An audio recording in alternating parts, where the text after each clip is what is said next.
Okay, ladies and gentlemen, children of all ages, welcome into Tunes Brothers. We got Brother Louie, Brother Scott, and Brother Dave. Brother Darren is trying to figure out technology, so he'll be here as soon as he can. What's up, dudes?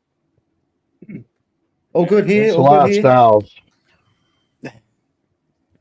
Like I said, I sent him the link like 3 times and he keeps saying, which link? I'm thinking, the one I just sent you. I could see it on the Wanting, message. wanting He's fall to set in, man. I want the heat to go away. Well, we haven't got heat at the moment, so we're Yeah, still in spring, so pretty comfortable where I am. the Yeah, it's toilet. comfortable, but it's at night.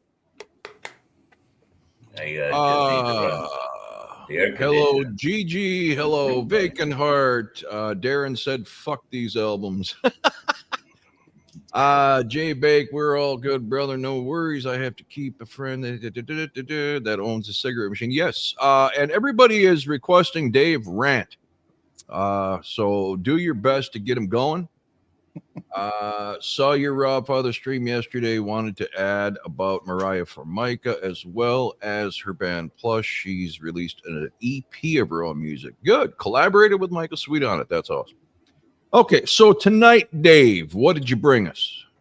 I brought us 3 classic albums from the 70s. Now, people will say, why did you pick these albums against each other? Part of the problem when you're doing these is finding 3 albums with the same amount of tracks.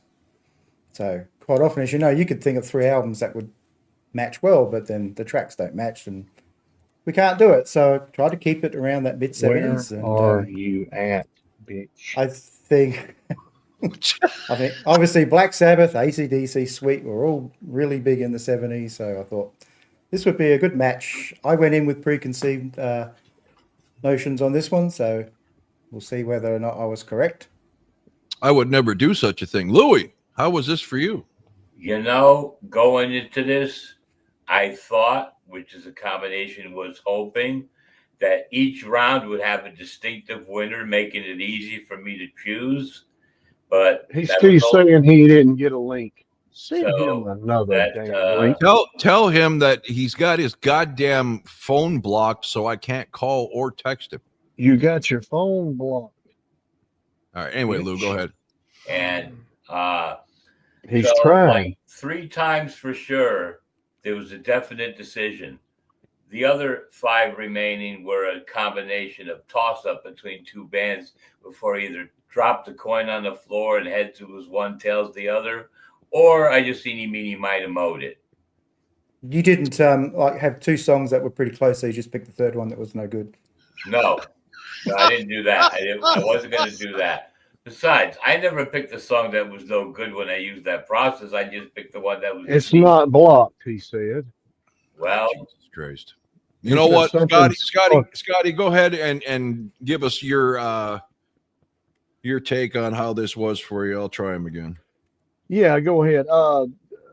This was well, yeah, I was gonna ask Dave what possessed him to match these 3 albums up to against each other, but you got to come out with the same tracks, so that makes sense. Now I can't question him on that. Um, but I will say, 2 albums I already like. I mean, I love one of them. I really like the other one, but I have found a new album that I really like. I mean, uh, but it's gonna be. Everybody knows this right here. Not everybody, but we know how this is going to turn out. It's I'm going to be on my own, and you, Darren, and Dave, you guys, I know which way you guys are going to go, and because I already know how you feel about one of the albums already. So Louis, he's unpredictable. I don't really know which way he's going to go, so he'll be a surprise for I'll me. be the wild card. Yeah, I yeah. say So to be fair, Louis doesn't know which way he's going to go either. No, I know. I already got it set up. I got to but be. for the record, I like every one of these albums. So There you go. Okay. Well, So what makes you think you know what's going to happen? Now I know from my point of view. I mean, some of them were tough, but I know how Rob feels about one of these albums. That's how I know and I know how you feel about one of these bands. Hey, And hey, hey, hey, hey. I know how Darren feels about one of these bands. So I'm Remember, just I'm the saying, Australian here. I'm the Aussie here. yeah, I but knew this band before you did. you're not. You don't brag on them that much. So that's what I'm talking about. Yeah, But we anyway, heard them. We heard them a lot back in the day. So yeah. But I figure it's going to be me against y'all three, and Louis is going to be the wild card. go and get That's them, just Louis. That's my prediction. Well, logically, his theory makes sense. Hi, well, Darren. You got the link. Yeah, thank you. yeah. Well, I texted it to you twice and tried calling you 3 times. Your phone says the person you are trying to reach is not accepting calls right now. Something's fucked up. It's not just you. So Okay. I have to go into AT&T tomorrow. Whoa, there's your problem. God, that's your fucking There's your problem, problem. right AT&T. there, with a big All right. stamp. So, Darren, how was this for you? These 3 albums. No, I've been listening to it a lot, so there were some tough choices in here. But overall, I mean, it wasn't as torturous as Motley Crue. I mean, like I said, I didn't mind it at all. All right. Well, to throw a wrench into Scotty and anybody else who thinks they know how this is going to go, I will start by saying yes. There is a band on here I absolutely fucking hate, and Wow. will never understand how they got to the legendary status they are in. There's another band that I like quite a bit. This may or may not be one of the albums. And there's a band I really love, but this album may or may not be a good one. So that's all I got to say. That's it. All right. So let's get to the tunage. We got matchup number 1. Here we go.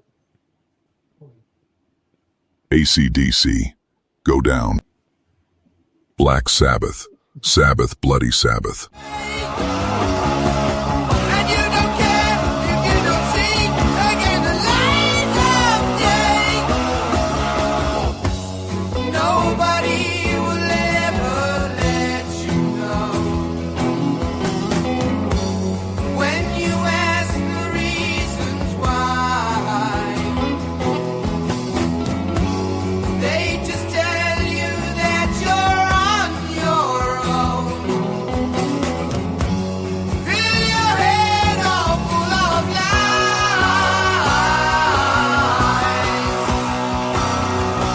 You bastard!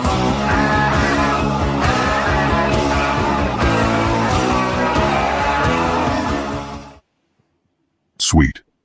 The lies in your eyes.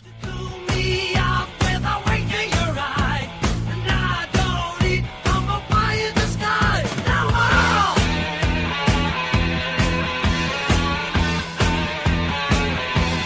I can't see you ain't fooling me. I ain't blind. The light in your eyes must disguise the tears that you cry. I'm not blind. The lies in your eyes don't disguise. The lies in your eyes don't disguise. But the lies in your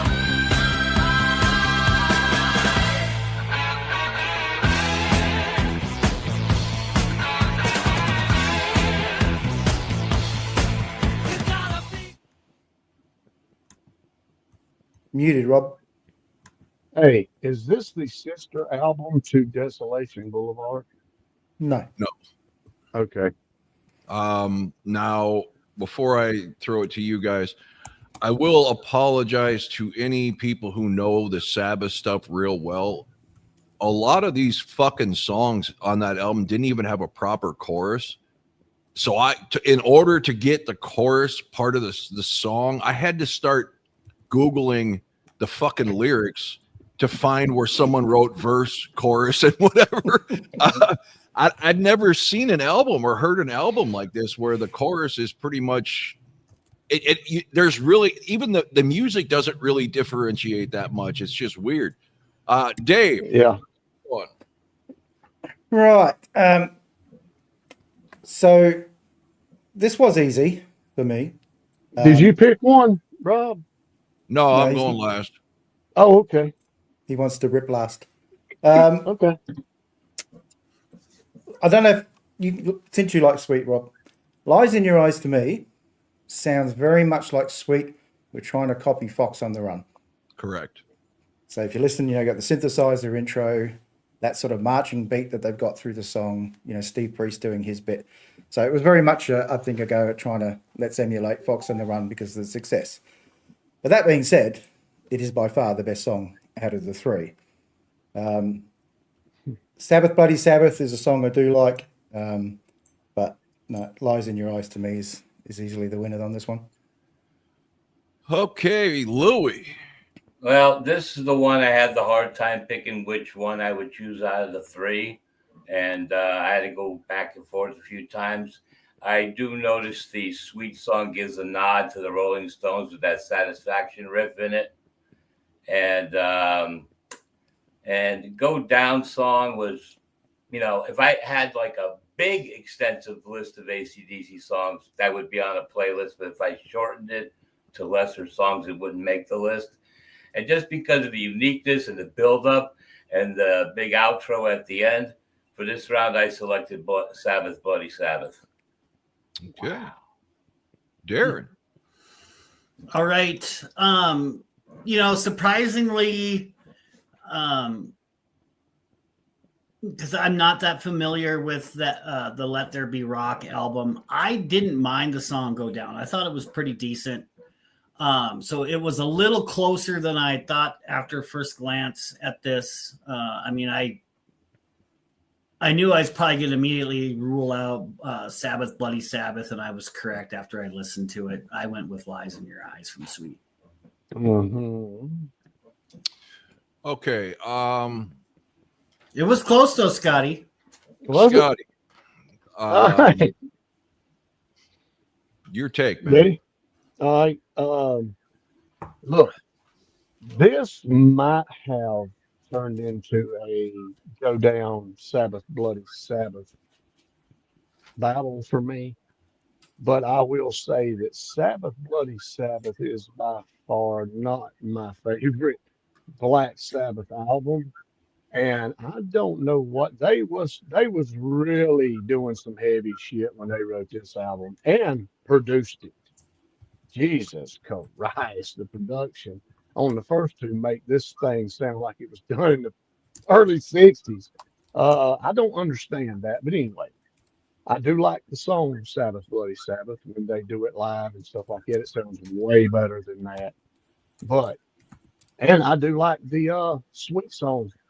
This is my first time with that album, man, and I really like it. So, but Go Down is fucking fire, and it always has been. It's one of my favorite albums by them and Bon Scott. Real bluesy, I know. Real loud, very obnoxious if you don't, but I love it. So, yeah, Go Down's going to win this one for me. All right, so I've heard nothing until this little exercise from this Black Sabbath album, not one song. I know that one of you last week or whenever said I should probably know one. I don't. I mean, I know the name Sabbath Bloody Sabbath just from, reading and everything else over the years, but never heard that song or any of the other ones. Yeah, that's the one I thought you would have heard of, Rob. Yeah, me too. Okay. I guess I haven't. Go Down might be the strongest song on this album for me. but it is a little repetition on the chorus, and I really loved Sweet's harmony.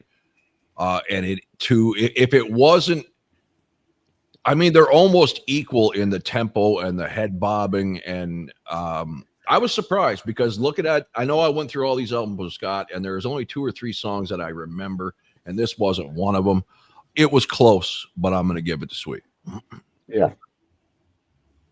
I'm glad you had a second listen at this Let There Be Rock, dude. But anyway, yeah. Because like I said, when I first saw Dave's list, I'm like, fuck, I don't remember having. And then I said, okay, I remember Problem Child. I remember a Whole Lot of Rosie. But it was like none of these really stood out in my head as a memorable tune, but Go Down is a damn good tune. Yeah. Okay. So we are on to matchup number 2. ACDC, Dog Eat Dog.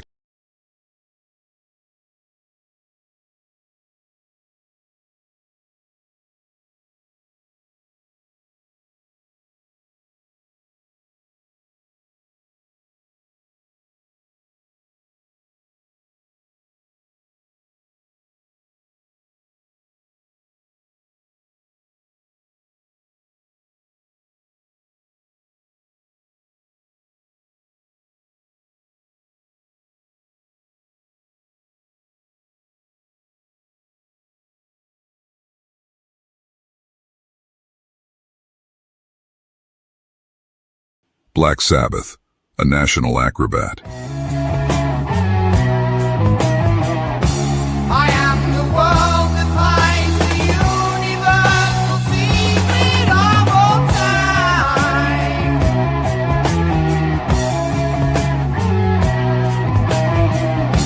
Destruction of the empty spaces is my one and only crime.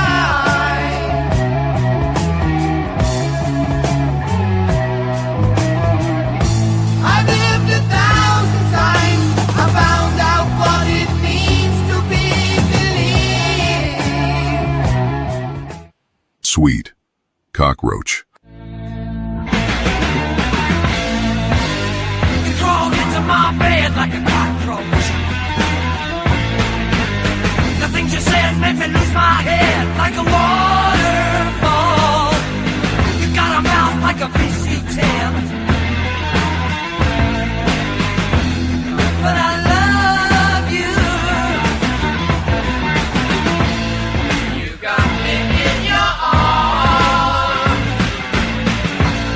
and your special charm. Hi-ya. Okay, a couple things here. The comment, Warrant's best album. Yes, that immediately came to mind when I saw the name Dog Eat Dog. Another, I'm not sure what Gigi's getting at here. Darren or Scotty, either of you near December 10th? Is December 10th a location? Or a That's my birthday. birthday is the 2nd, but not the 10th. I'm closer to the 10th. I'm the 9th. You're in December too? Yeah, December 9. Okay. I think she's asking birthdays. Mine's the 15th of January. All right. He's a Cancer. All kinds of people picking ACDC on this one. Dog Eat Dog, yeah. Vagrant Heart's been pounding down this band from Australia named Heaven. The only band I know named Heaven they're a Christian hard rock band. They did a cover of Knocking on Heaven's Door better than anybody has ever done it. Is that the same band? I don't know. I mean, I've heard of them. They were originally an Adelaide band. I wouldn't say they were big here, but I don't know. Like Vagrant Heart likes to get bang on like I don't know anything. So go fuck yourself, dickhead. He fucking annoys me. Really does. There it is. Keep going. Hey, No, I'm not yeah, ranting. somebody stick it in and grind it. Come on. I'm in a good mood. So, would you like my take on this one? Yes, I would. No. It's funny. Listen, I listened to this Sabbath album a lot when I was younger, and for the love of me now, I can't work out why. Because it's pure mess. I don't get It it. is a I mean, mess. I didn't even smoke or anything back then, so Yeah. This was down to two. Dog Eat Dog is a great song, but I've always liked La Cucaracha. I think it shows Sweet's heavy side. And, yeah, I'm picking Cockroach. Captain Lou Albano. I don't have any long dissertation or anything like that. This time around, I'm just going to make it a quick selection. Cockroach is also my pick. Oh, Wow. Louis at a La loss. Cucaracha. Okay, Darren. He's going with National Acrobat. Well, he's Yeah. trying to find a way that he could choose Motley Crue instead of these three. Oh yes, yeah. yes, definitely. Generation Oh, Swine. and by the way, this might explain some of it. I'm not sure if you guys heard or even talked about it because we didn't do anything last week Thursday. I wasn't there Saturday, but Vince came out and said that he had a stroke last Christmas. Yeah. And I so put- that I- might explain. Yeah, that I might posted explain some of, like- that. Yeah. Okay, so that might explain some of the reasons why he can't fucking walk. Because he said he had to learn that again, but it still doesn't excuse his shitty voice for the last 40 years. So. Changed the lyrics to Maybe his voice was because of pre-stroke. Right. So, but anyway, so no, of all the songs on the Sabbath album, I think A National Acrobat is the one I hated the least. But I actually, and I do agree with Captain Lou and the Banyo. That Cockroach is a damn good song. It does show Sweet's harder side, but I actually chose by a nose hair, Dog Eat Dog. A dog's nose hair? Wow. So he went on for about 5 minutes about two songs he didn't pick. What a sleeper. What a awesome whole switcheroo. We've been hoodwinked. Yes. Okay, Scotty. Okay, yeah, acrobat, natural acrobat or whatever, man. Yeah, I done forgot the songs on here, but I know them when I hear them. That's how long it's been since I've heard that album. Very good. Ozzy's lyrics and everything are great. It's just the sound of this album drags it down for me. The production is pure shit. But I like the Cockroach song. I think it is a little heavier. I like Sweet when they hit their heavy stride. That's the reason I like a lot on that the whole album pretty much, just like this album. But yeah, man, it's just I know it's too much nostalgia, and I just love these songs so much. Dog Eat Dog is just fantastic. It's one of my favorite songs on the album anyway. They're all great on here to me. But it's going to win it for me. So, ACDC. Okay. This one was the closest between as far as having all three involved for me.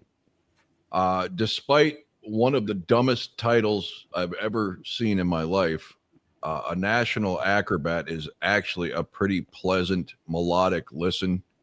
Probably wouldn't be if it was any of the other Sabbath singers, but Ozzy has got that just sweet tone built into his voice. Cockroach, to everybody's point, definitely shows the heavier side of Sweet. I don't love it, but I don't hate it. And Dog Eat Dog is going to win this for me for AC/DC. Just a fantastic, yet another one that I didn't remember. So apparently going through the album once when me and Scotty did it wasn't enough. So yeah, I didn't anticipate any surprises, even though I knew this was nowhere near Sweet's best album. I just assumed going in, considering this wasn't a well-known AC/DC album to me, and I don't like Black Sabbath, that it would have just been a clean sweep. But Dog Eat Dog matched up against the right song. You know, when we was doing these albums, these AC/DC albums, you might have got burnt out And when we was Yeah. hitting Bon Scott's and the bluesy and you know, the tone. I know you had a problem with the production on this one and stuff because of the loud, just the distortion and stuff. But it might have been the mood. It might have been anything, dude. So yeah. All right. In the history of surprises, how many have been anticipated? That's funny shit there, J Bake. All right. Gigi, sorry to throw the subject off. I ask about birthdays because I noticed a pattern over the years. Hubby and I would meet people with our birthdays. For example, Mr. Scorpion, what's your date? Then I'll shut up. Who's Mr. Scorpion? Who's this? Is there a Scorpio here? Oh, Scorpio? Yeah, the 17th. November. Yes, correct. Okay. On to number 3. ACDC, Let There Be Rock. There were tongues. Let there be guitar. There was guitar. Oh, let there be rock.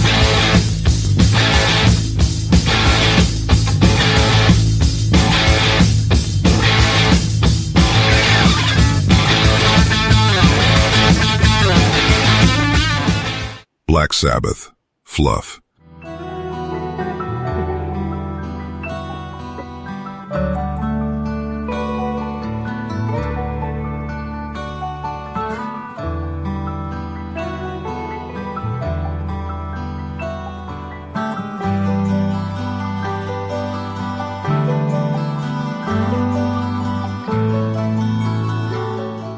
Sweet, keep it in. Take me to the tower. Take me to the tower. Keep me in. Set my soul on fire. Burn me with desire. Keep me in. Hold on to what you got. Hold on. Ah, yeah. Hold on to what you got. Hold on. I need Okay. to ask you a question about Sweet. Is Yeah. the drummer and guitarist, are they brothers? No. Okay. Why do you ask? Because they look just alike. On that video Fox on the Run, the drummer and the guy playing the guitar and the synthesizer, they look like fucking twins. Okay. No, in Here's a fact- question. Here's what I'm confused about. How the fuck did you know what astrological signs we were, Gigi? Oh, she has asked before. We Well, done I went on over Yeah. this. You know. Okay. Okay. Just curious. All right. So, Dave, it's your turn. Yeah, no, I was just reading the comment. Oh, I did say I had heard of Heaven. I just said I wasn't into them or anything. So I've Can't heard read a, any I've heard details. of a Right. band named Heaven, but it's a different band apparently. yeah, well, they said Heaven's an Adelaide band. This is where I'm from. And Andy Yeah, Scott, well. the guitarist of Sweet, who's the only one still alive, is born in my birthplace of Wrexham in Wales. So Nice. good lad. This Right. one to me was an easy one. Let There Be Rock here in Australia was just freaking huge. You couldn't turn the TV on without hearing it. Fluff, I think is a good title for it. It's actually quite pleasant when I was sitting listening to it. I thought, if you just had this on in the background and you're just doing something, I think it would be quite nice. Keep It In's probably my least favorite off the Sweet album. So for me, Let There Be Rock is just one of those classic ACDC songs, and it has to win. All right. Easy enough. Louie, you gonna You bring know- some fucking life to the show here or what? Well, maybe this round I can bring a little bit. Yeah, let's go through. We'll start off with Fluff. It's like, I'm sure when they were picking away and doing the song, somebody says, that sounds like a lot of fluff. And they said, that's what we'll call it because it's the appropriate title. It sounds like fluff. It is fluff. They called it Fluff. The Sweet song has the heavy moments to it and all that. But I'm telling you, Let There Be Rock is just too fucking fun. The video is humorous, but even if you don't see the video, you know, it's preacher and on the pulpit Yeah. and everything else. And then and Angus Young's got really short fucking hair, like almost a crew cut, and he's got that fake little halo around him, and it's bobbing up and down, you know, which is so fun and everything. But Let There Be Rock is just too much fucking fun. That's a hard song to beat when you really want to enjoy something. So that's my pick, Let There Be Rock. And we'll go along the way and see what other rants I could do, or at least a little bit more life. All right, Darren. Yeah, I didn't mind fluff, like Dave said. If it were background music, it's more acceptable. It's not something I would definitely go out of the way to add to a playlist of any kind. Keep It In is just okay. It's not a mind blower. Again, that's not something I would put on a sweet playlist. However, if I ever decided to make an ACDC playlist, Let There Be Rock would be one of them, definitely. So that was my choice also. Look at everybody smooching Scott's butt cheeks. All right, Scott. Open it up, Scott. Open them up. I didn't see this coming. But anyway, look, I know we're not halfway through the albums or whatever, but believe it or not, Let There Be Rock is classic and as good as it is, and it is a damn jamming song. It's not my favorite ACDC song, and you know, I love the Sweet song. I think this is another hardcore side of Sweet, and I like it even with their choruses, man, and their range and stuff is awesome on here.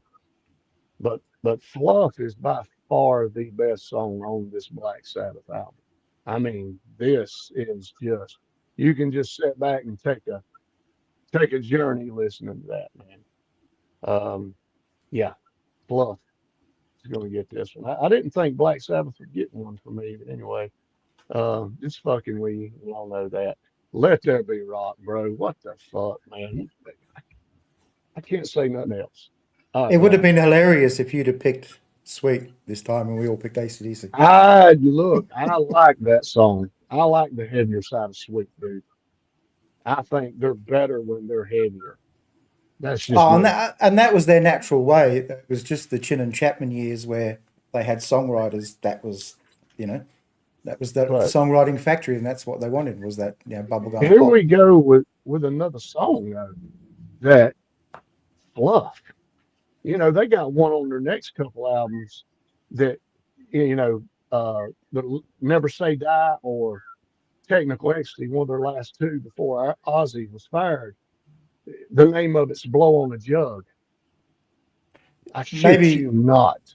So they didn't go with like a Fluff 2 or I don't know if it's like a Planet Caravan. Y'all remember that, I'm sure.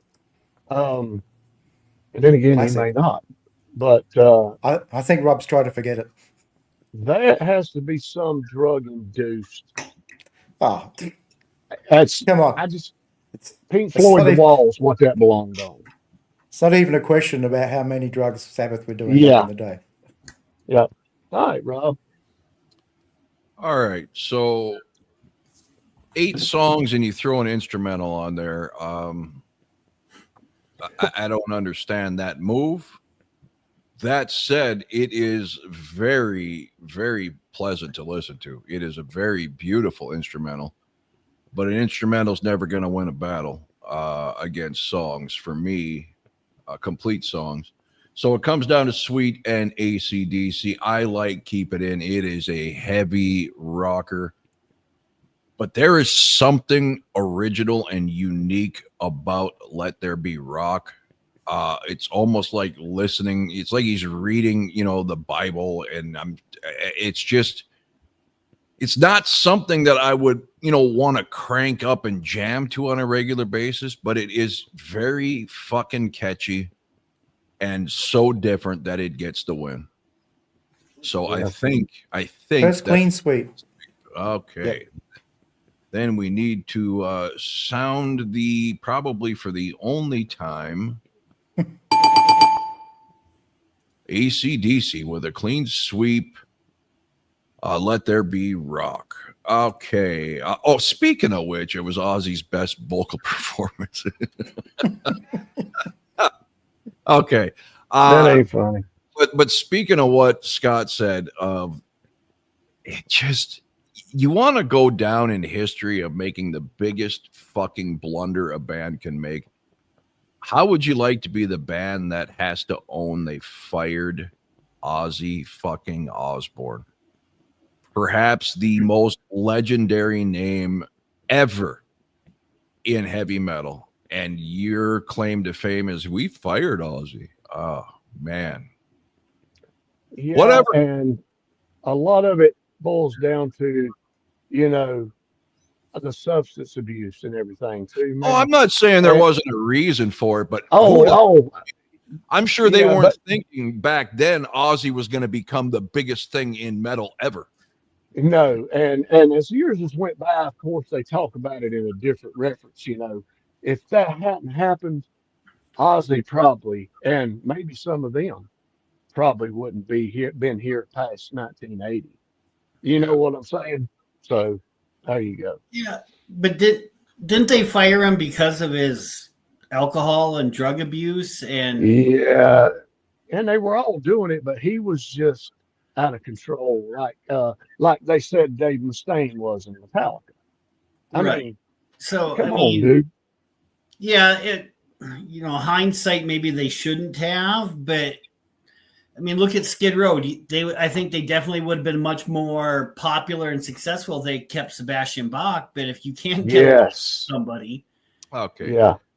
First of all, apples to oranges. I don't really think Skid Row or Sebastian Bach's name should be thrown around with Black Sabbath or Ozzy Osbourne. Yes, Skid it's Row just a would have been reference more. for you. They'd be more popular, but let's not kid ourselves. Terminology. Just Skid terminology. Row would have never been on the level of No. Motley Crue and some of these bigger bands, Poison, because they were a one-trick pony. They showed their hand with Sebastian when they came out with that second piece of Right. garbage. And I wasn't trying to Oh, compare the what? band or the singers. I'm trying to compare the situation. If you can't get along with somebody, right? I mean, Okay, but here and it if he is. can't stay sober enough to do shows or to Okay, so we do got recordings, what do two of do? you. Two of you are supporting Black Sabbath's decision. Darren, I got no problem with yours, but Scotty's the first one to say that they should have never gotten rid of Ace and Peter because of their substance abuse. No, I'm not supporting their decision. I'm just saying that's what happened. To me, You know, I would have never done it. Yeah, to me, I am of the first, and I know it's different when you're going through it, but you don't cut off the head of the fucking money train. You just don't fucking do it. Skid Row shouldn't have done it. Black Sabbath shouldn't have done it. I don't give a fuck if they're not, unless they're in prison for murdering people or something. You deal with the substance abuse the best you can. You hire people to come and fucking try to keep them at least to a level of sobriety that they're at least Yes. functional. And you Yes. keep going forward because let's be honest, Black Sabbath never was Black Sabbath on that level again without Ozzy. It just is what it is. No, not on that level. You're right. They did I mean, make better albums, though. The only one they get, look what happened to Motley Crue when they thought they can get rid of Vince Neil. Well, Yeah, Rob, but That's a great damn album, too, man. Look Right, what but- happened. But the sales weren't there. The recognition No. wasn't. Did they get rid of him or did he leave? They fired. He quit, but he says he quit. They said they fired him. Okay. So you know, I have to take Vince's story on that one, man, because if y'all seen the movie yet, man, y'all need to see Yeah. that. Yeah. Y'all need to watch that. Have seen it. Just fucking awesome. While we brought Vince up again, since the stroke thing, Yeah, and Darren. I did put the recognition of the stroke on the post section of the site. I don't hate Motley Crue. like Darren and some people on these comment board here. I love most of their music. I hate personally, I hate Tommy Lee and Nikki Sixx. Mhm. I don't have anything bad to say about Vince. To me, it's funny, and I'll still laugh at the Hi-Ya videos and the $3 Big Macs. That's great. Yeah, Freddie's But, gas. but it comes to light that he had a fucking stroke. I mean, I'm in a state of mind right now, and everybody knows it based on current events of the last week. I don't find that fucking funny that Vince Neil had a stroke. No. I personally had a fucking heart attack that should have killed me. So if I came back with some kind of speech impediment or something, and I still wanted to pursue whatever, support's where it is. It certainly explains a lot. It And I does. don't care. And I don't care if he's fat, people. I see all the fat and Krispy Kremes and everything. Hey, the singer of Loverboy looks like a mobile home. All right. And he still belts it out. So I don't care. Yes, it looks bad.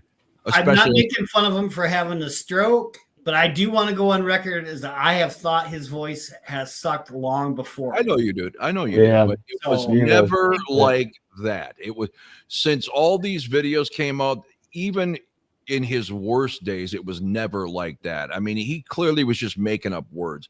That if that's due to a stroke, that's not funny. The videos are always going to be funny because it is what it is. I'm not going to be a hypocrite. I'm still going to laugh. But I think Vince gets a lot of shit when there's two other members in that band who deserve it way more than Vince. Oh, I was gonna say, Rob. I think most of those videos are before that time anyway. So, Right. and I'm with Yeah. you. But there's nothing to laugh at about him having a stroke. I think we all thought when I put that video up of his last solo tour, something was wrong. The way he was moving didn't seem right. So, and I think there was a lot of conjecture around there that he must have had a medical issue of some kind. I've 'Cause it seen a wasn't- lot of documentaries. It wasn't with Vince Neil that we remember. Like I said, we've all had jibes at his vocals, which is fine, but there was something about his movement that wasn't correct. Yeah, the But whole you can thing. tell I that want to Vince Neil is one cool motherfucker, dude. just want Just to. in his documentaries, he would be one cool fucking dude to hang out with.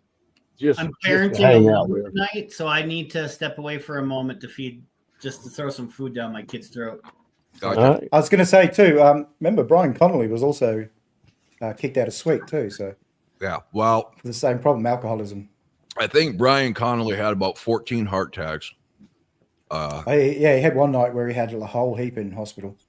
Yeah, I watched an Yeah. interview with him when he didn't even look human anymore, and he was. It's actually hard to believe it was the same person, wasn't it? Yeah, he had such, but that was now stopping him from being able to perform.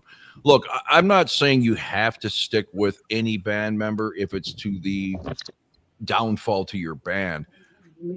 I'm just saying you should try every avenue to make it work first. I think with Brian, they did stick with because he had his problem for quite a while.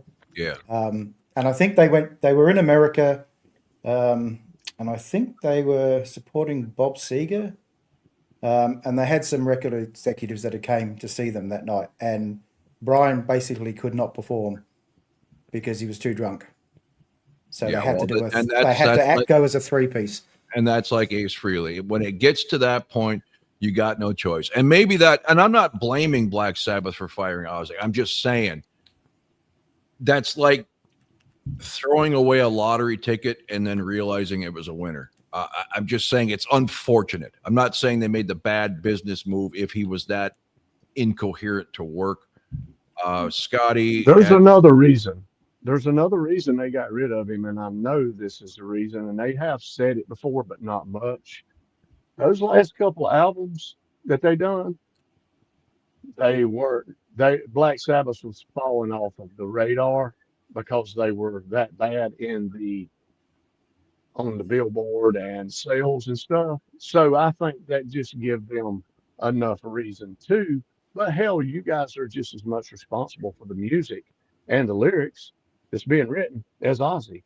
So To be fair, though, I think if you look back in history, which is what we get to do, it was probably good for both of them at the time because Ozzy went on to have a great solo career and probably elevated himself to absolute legend status. And Black Sabbath, as much as you didn't like the album, Rob, Black Sabbath did really well with Dio. damn right. Because he was a very well-known singer at the time. Well, so it and wasn't there like you they brought go. nobody in. Without that, does Dio make a name for himself? Well, I think he always did because Yeah. he was with Rainbow before that as well. Yeah. He was with Rainbow first. Yeah. Okay. Yeah, but Yeah. Dio got really big when he went on his own. He put out those albums Oh, like he did. Holy Diver and But all that. Black Sabbath's what give him that credibility too. I though. just- But I was going to say he had a big fan base from his time with Rainbow. I and just Black want to Sabbath. mention this. As far as like musicians and working with each other, I used to think that Blackie Lawless was the king of assholes for having so many lineup changes that people probably just couldn't deal working with him, or he just kept firing people. And it was something like when I checked, it was like 13 different members had been part of Wasp. But when I checked out for Megadeth, the Dave Mustaine, 3 years ago, and it's probably a lot more now, he's had 27 different members in that band. And you wouldn't think a band like that would have that many changes. And I figured that either he's a perfectionist that just can't deal with a mistake, or he's just such a fucking ass that people never want to work for him again. He's a fucking asshole. Yeah, so that's pretty much it. And I just wanted to mention that while we were semi on that subject. Bender of Strings is a good point. In my opinion, you can replace singers, which is very hard to do. What you cannot replace songwriters. When a band loses their primary songwriter, they're usually screwed. And that's to bring Kiss into it briefly. That's why they didn't miss a beat. Now, people aren't going to like this who love 70s original Kiss. They didn't miss a beat musically without Ace or Peter because they really were not key songwriters. Right? Agreed. Ace was pretty Agreed. key. Now I know Peter wasn't, but Ace wrote a lot of good stuff.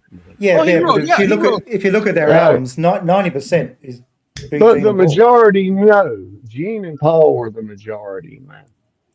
Always. Okay, And most of so the Kiss classics are written by Paul and Gene. anyway, so anyway, I'm just saying I like Vince. This makes sense now. It's one thing to be winded. It's one thing to sing off key or have your voice go out like Tom Kiefer or Paul Stanley. But when he clearly is just making up sounds that people put words to it to be funny, you knew something was wrong. And that explains a lot. And him sweating like hell. Yeah. And Scotty Miller had 2 strokes. Sorry to hear that, man. I'm glad you're okay. The shit Yeah, is man. just real shit we never thought of in our 20s and 30s. Becomes very real, very fucking fast. All right, let's get back to music. What matchup were we on? Number round 4, I four. think. Track 4. Number 4. Number Round 4, right? Okay. The whore of number 4. Yeah. Hopefully Darren can hear this in the background as he's feeding his child. Here we go. ACDC, Black Sabbath, Sabracadabra. Love the little lady always on my mind. Tears me loving every night and day. Never gonna leave her, never going away. Someone to love me. You know she makes me feel alright. Days are the days. Is it bloody Sunday? I better say my prayers. Oh yeah, oh yeah. And when the stars came down, I was higher than the 4th of July, blitzing right across the sky. High, high, higher.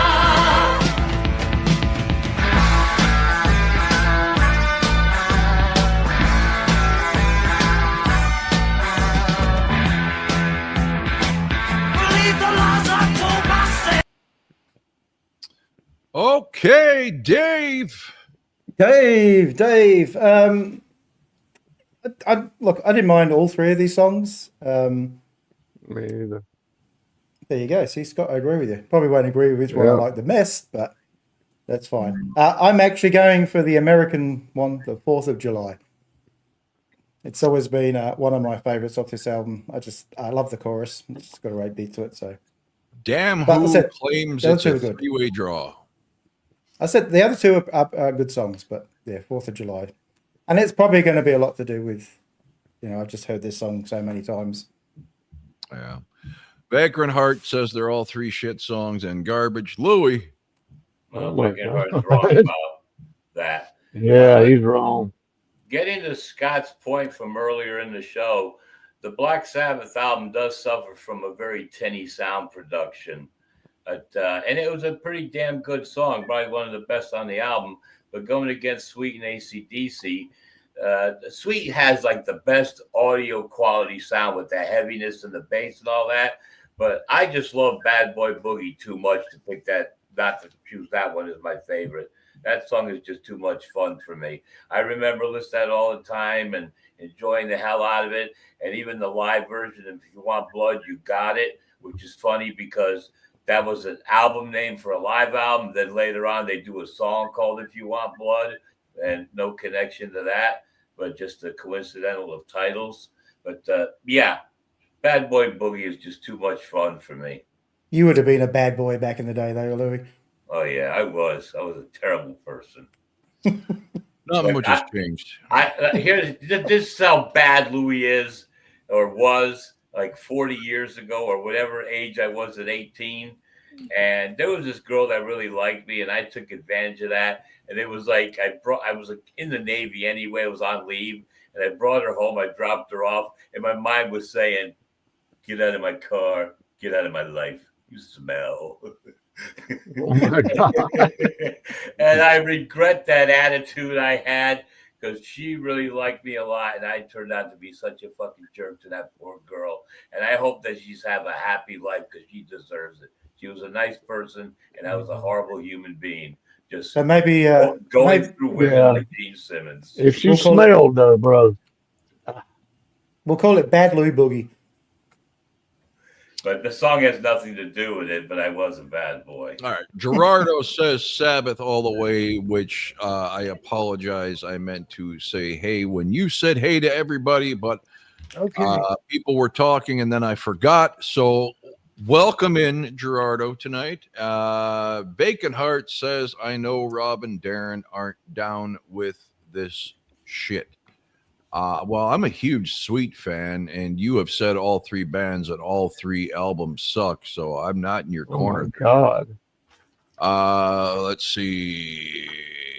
Okay, Lewis, or whatever age I was at 18. Laughing at your comment. Yeah. I mean, I was saying like how many years ago that was.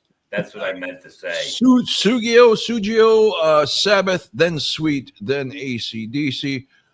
Scotty, until Darren gets back, go ahead.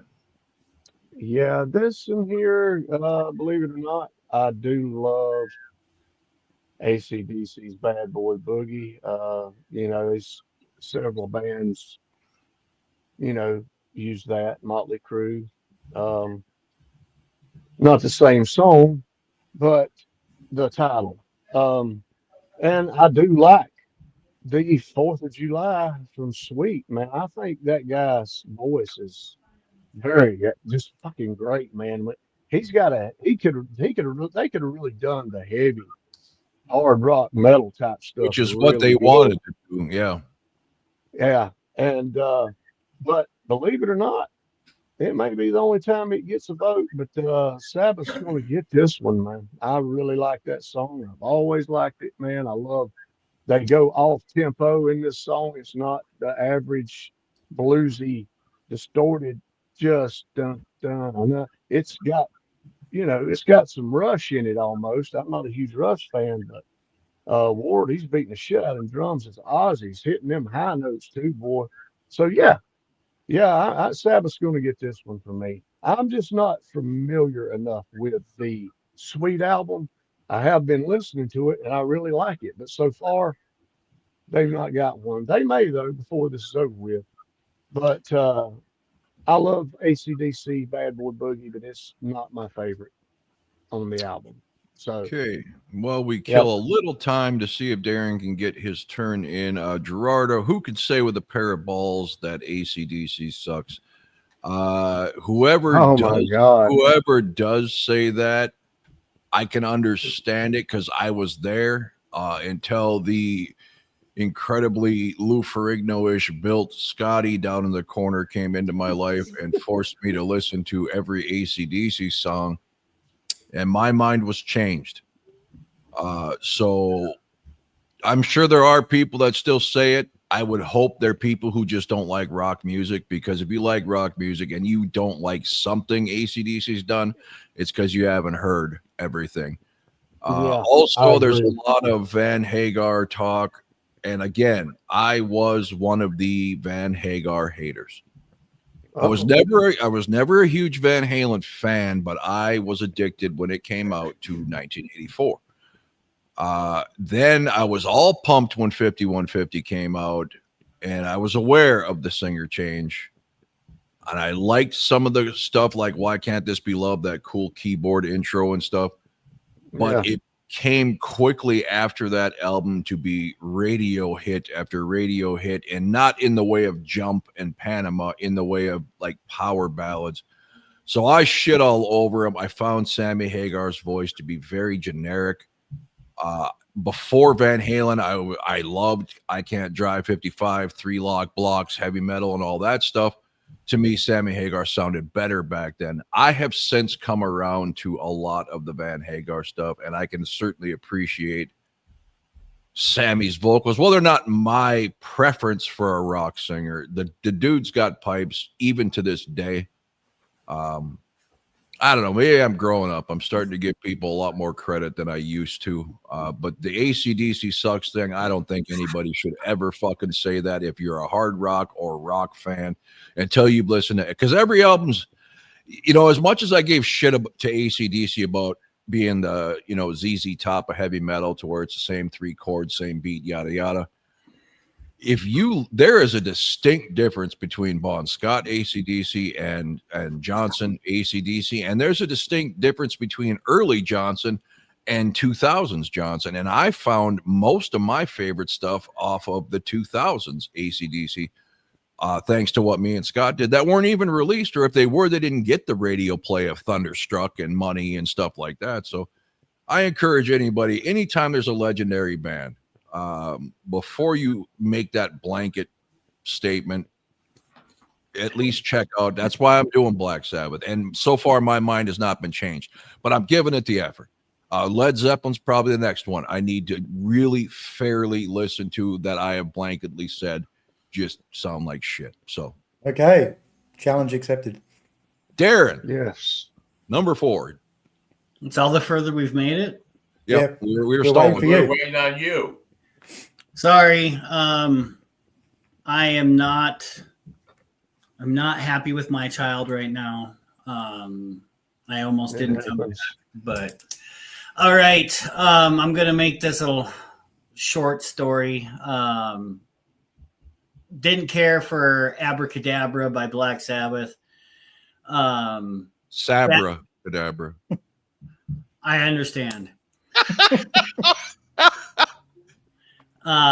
Bad Boy Boogie, not a horrible song, but for me, it didn't beat 4th of July. That's what I went with.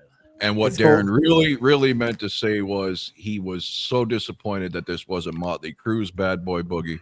Mhm. Yes. It's called Bad Lou Boogie now. Yes. Yep. Is that what he picked? Yeah. Tommy Mark says, "Hey guys, what's up, Tom? Meh. Colby can do no wrong. She is a perfect child," says J Big. Yeah, not today. Okay, so my pick here, Sabra Cadabra, and interesting. I don't know if that is like a pun on abracadabra, saying sad, or if Sabra is like a chick. I don't know. It's hard to understand anything Black Sabbath means by the titles. You just Bad Boy Boogie. I can't get Motley Crue's fucking tune out of my head. I love that fucking tune and that album. But 4th of July is just too fun for me. And I love the patriotism from a band who's not even from this country. So kick ass, good tune, sweet wins it for me. Are we ready for number 5? We are. Number 5 is alive. All right, number 5. ACDC, problem.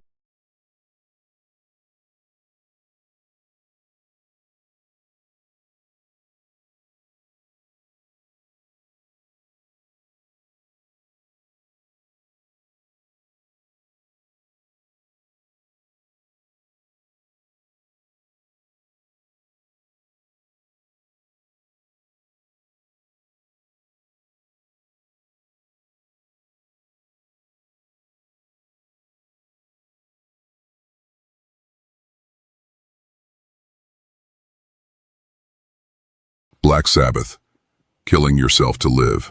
Well, people look at me for stare. Well, I don't think that I even care. You work your life away, and what do they give? You're only killing yourself to live.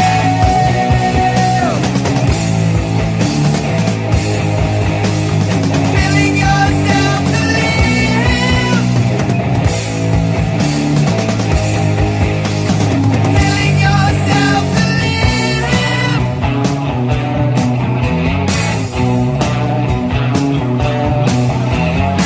Just take a look around to what these Sweet.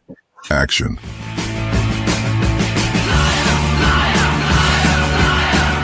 you know you believe it. 'Cause I'm the main man. And that's why everybody wants a piece of the action. Everybody needs a main attraction. I got what everybody needs. Satisfaction guaranteed. Everybody wants a piece of the action.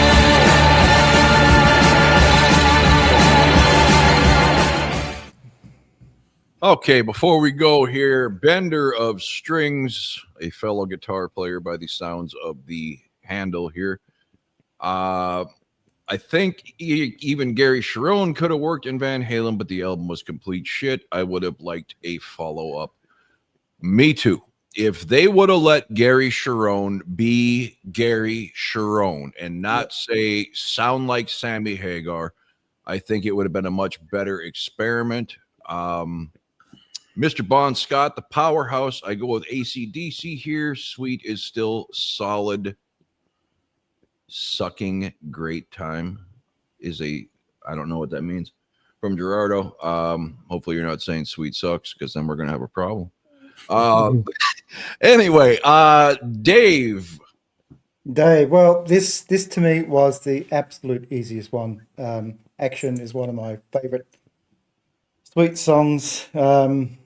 Just, I mean, it was a major hit. I'm sure you guys heard it over there, even back in the day. I just love everything about the song. But I said it's not a contest. The easiest choice all night. Mr. Make Believe is choosing the Go-Go's. Lou. I'll pick the Go-Go's too. I just want to address the thing with the Van Hagar stuff. I don't know that catalog very well with Sammy Hagar, but one song I know I love for sure they did, and it appeared in the movie Spaceballs, is Good Enough. That's a really fun, awesome song by Van Halen with Sammy Hagar. As far as picking these songs, I had a little bit of a hard time. I didn't think there was a clear-cut winner so easily. Action's a terrific song. It's got a lot of good stuff in it, but it also has some other stuff going on that it's just kind of awkward for me. Problem Child, I prefer the other version. I forget what album it's on. I think it's a follow-up album where it's the same song. Dirty Deeds. But the ending has that restart thing going where it fades out, goes bad, at the end. But somehow for this go around, Black Sabbath seemed to bring a good structured song this time around, and I'm going to choose Killing Yourself to Live as the just edging out winner out of three great songs. All right. Darren.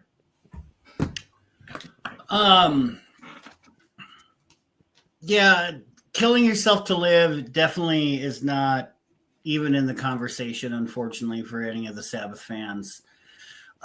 This was a difficult decision for me. I agree with Dave that Action has been one of my favorite songs from Sweet as well. That Problem Child continued to grow on me over the course of the last few days listening to it. I actually took Problem Child. Right. Wow. Dave, can you address this? How about ACDC against Airborne? I don't know what Airborne is. I gather it's a band. Okay. Yeah, I've It's a heard supplement you take when you're getting sick. Yes. of it. Did you pick Problem Child because you've got one at the moment? I'd like to say yes, but no. Definitely not the reason why I took it. But Okay. Okay, Scotty. Okay, this one, yeah, Sabbath didn't get it for me on this one. I'm not as crazy about that song, but it's not a bad song. It's just the sound that tears that album down for me. Action is a song that I've never really cared for, and Def Leppard done it, Black and Blue done it. I'm not crazy about either one of theirs, but I will give Sweet credit. This is the best version of that song that I've ever heard. Because I definitely don't like the way Def Leppard did it at all. I think Black and Blues is a little bit better, but this is the best action that I've ever heard. So, but Problem Child is iconic to me, and I love it. So it's definitely going to win for me on this one. All right. Gerardo says Airborne is an ACDC pretend to be band that is okay. Okay. Some people say that about Rhino Bucket because that singer sounds like a carbon fucking copy of Bon Scott. Even Rest- Crocus. even in 2022, when I saw them at Rocktember, he still Beat to Death Like the Dog was like their signature tune, and he still fucking sound like Bon Scott. he just I don't- he Go recently ahead. died though. He what? He died. Huh? Did they say why? Because it was like 175 degrees that day, and he had this big scarf right up under his chin covering his whole neck. So I was wondering if he had some medical problem. Yeah, I think it was throat cancer, if I'm not Okay. mistaken. That would explain it. Wow. Okay. Let's see. Scotty Miller. Yes, we were also fortunate enough to have the King of Detroit, Michigan, Bob Seger. Detroit's had some fucking Kid Rock. I mean, Detroit's had some Alice big, Cooper. yeah, and you figure you figure Motown in there, and yeah, big stuff. Susanna Hoffs for the win, says damn who. God, was she hot, huh? Mhm. Okay. So it's up to me, and like Dave, there is no con. There are two songs on this album that Kiss would have had to line up with some of their best stuff to beat two of these fucking songs. And this is one of them. I don't mind Killing Yourself to Live or Problem Child, but to me, and I know like Lou said, there's a lot of keyboards and stuff going on in there. They were kind of like ELO when ELO were rockers, right? Sweet has a lot of synth and keyboards to go along with a lot of harmonies. So yeah, it can sound a little congested at times. I love that sound from Sweet, and Action is just fucking legendary. Still to this day, it's their opener. Just an epic song that could have easily, fit on Desolation Boulevard. Just an amazing song. So Sweet gets that one easily for me. Good choice, Rob. Bender of String says Kylie Minogue over Susanna Hoffs, but she is fine too. I would need to see Kylie Minogue in white silky panties from the bottom up climbing out of a window like in the all-nighter movie scene to see if she's got the handful that Susanna Hoffs had down there. She's not bad, Kylie. I mean, I don't like her music. She's hot. Australian, Kylie but- Minogue's hot, man. I don't get me wrong. But Susanna Hoffs, man, you look at that walk like an Egyptian, those fucking seductive eyes. Jesus Christ. Mhm. And then she tells the story that she recorded Eternal Flame naked. Gerardo, come on, you can't be serious, Rob. Kid Rock, yes. Not Oh, I can't stand him. not hip hop Kid Rock. I don't like that. What I love is Born Free, Purple Sky. When he started to become more country rock, I love the band can fucking sing and he can compose some unbelievable stuff. And Lonely Road of Faith is absolutely amazing. That combines like a Skinner-ish rock ballad into a heavy Anthrax type rap metal in the middle.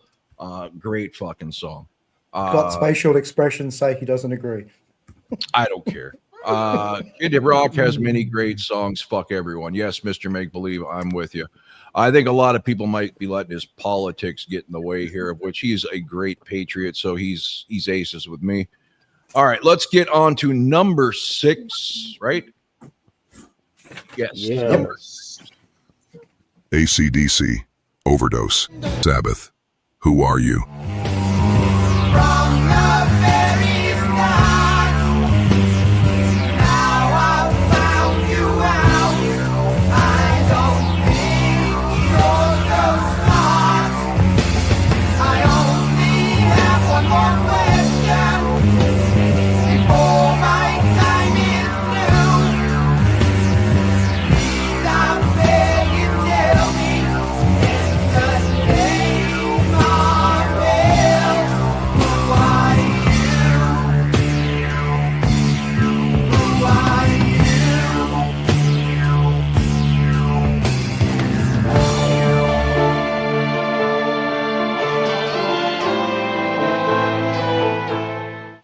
Sweet, Yesterday's Rain.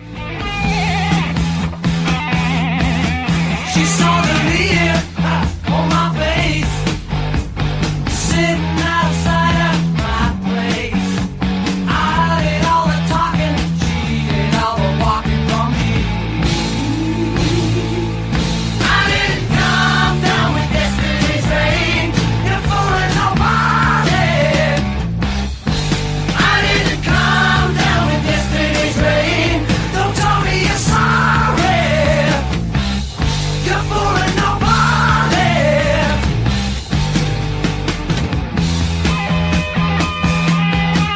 I'll set a score. All right, Davy boy.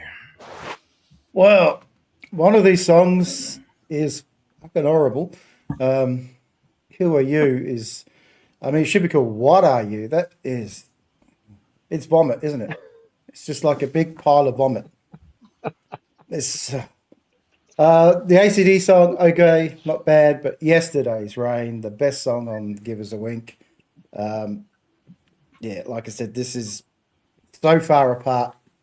I can't believe, because when I re-listened to this album, I can't believe I didn't remember that Who Are You? Because that is just so horrible. It should have just been imprinted on my brain forever. But You probably blocked it out. You said you listened to it a lot as a youth, right? So yeah. probably one of those horrible memories that you just had to suppress. Well, I must have suppressed it because, when I put it on, I thought, what the hell is this? This is awful. Thank God I got to listen to Yesterday's Rain after, and I thought, And I can tell by your costume, Scotty, you're not going as the drummer from Def Leppard right now, right? Oh, yeah, no. Let me try that out. Is it his left or right arm? I have fucking no idea. depends which way you're looking from. And let me just say in the comments, I think ACDC is winning this competition in a landslide thus far. Louis. Well, I just want to say this before I get to the songs. We're talking about Bon Scott and Brian Johnson and all that stuff.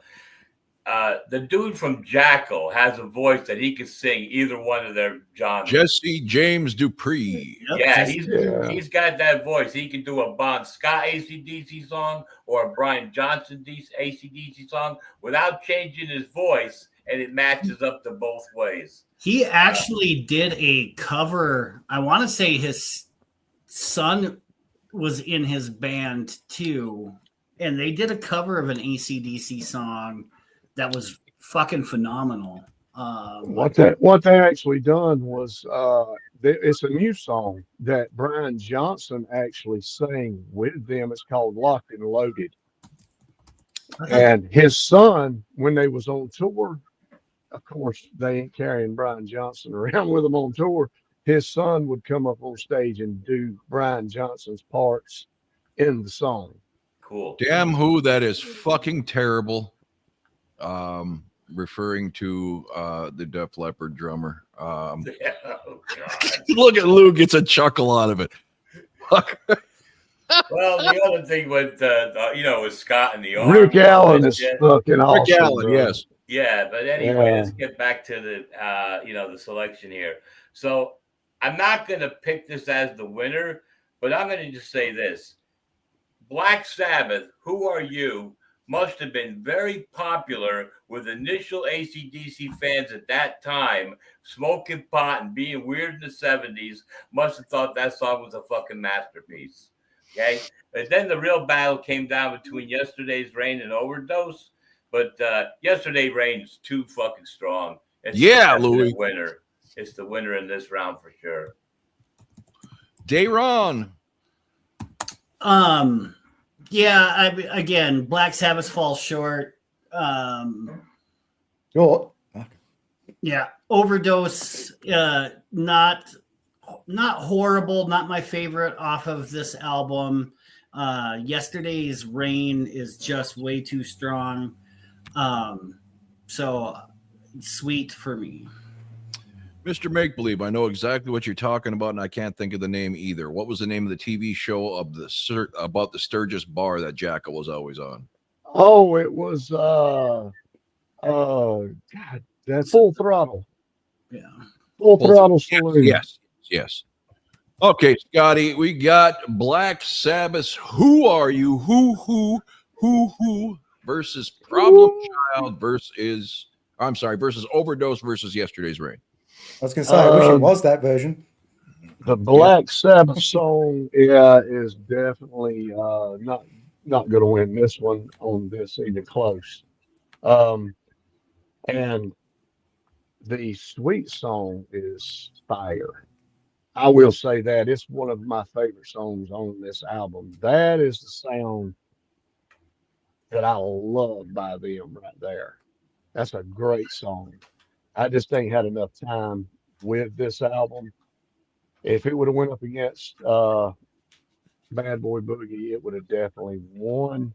But Overdose is, to me, fucking fantastic. It's fire.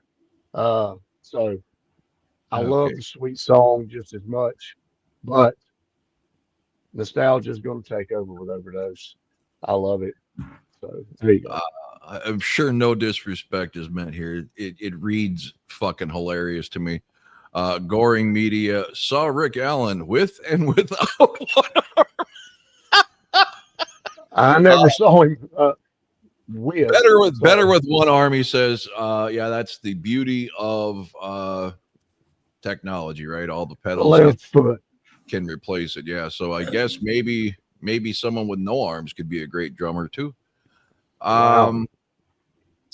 Shit, I forgot what I was gonna say. Anyway, yeah, this is the other song. There's no fucking chance in hell that either of these two bands could ever win. It would take a Kiss or someone like that for me personally to even think about competing with Yesterday's Rain.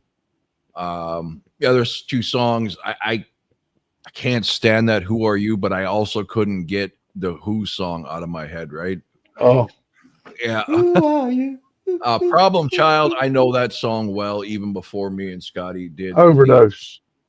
Overdose, I'm sorry. Yeah. But it's just not good enough for me. Yesterday's Rain is about as perfect as Sweet gets. One of the songs that gets really overlooked in their catalog. It seems like was Sweet, unless maybe it's probably different across the pond, but in the States, if it wasn't on the state version of Desolation Boulevard, nobody knew a Sweet song until Love Is Like Oxygen, which is a completely different style of Sweet. Action, Yesterday's Rain, stuff like that was never really given a fair shake here. And it's tragic because they had some amazing heavy stuff, and that's one of them. Okay. And you thought my comment was bad, says Damn Who. Okay. Bender of Strings, well, when your band is called Deaf, Leppard, you need at least one handicap in the band. Outstanding. You know, and I get ridiculed for being racist for saying quesadilla. And you savage motherfuckers just make me look tame. I absolutely love it. Isn't it cool how DL waited for their drummer, Def Leppard, while Kiss did not wait for Carr? Damn right, bro. No. No. Settle down. Settle You down. damn right. No. Cancer is a That's death. loyalty. Cancer Didn't Eric Carr die? is a death sentence. What did I say? Did I say Eric Carr? Yeah, but No, yeah, I'm just that's- saying that's shitty though. Really, how they done him, man. Okay, but let's put it in the terms of reality here. Well, unlike Warning fans who seem to think that those three girls control everything, they're under contract. They got the studio time scheduled. They got the songs written. Somebody comes down with something as tragic and serious as cancer, and they did wait for him. They were told he should recover fully, and then he didn't. What are they supposed to do when they got all that on the books, financially and otherwise, ready to get their asses in the studio? You have no choice. The people who beaten cancer lifelong, you could probably count on two hands.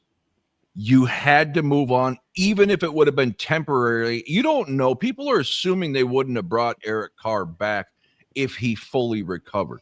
But you can't put off a tour and session time with a question mark of when. Point of order, Dean Ulick. Yeah.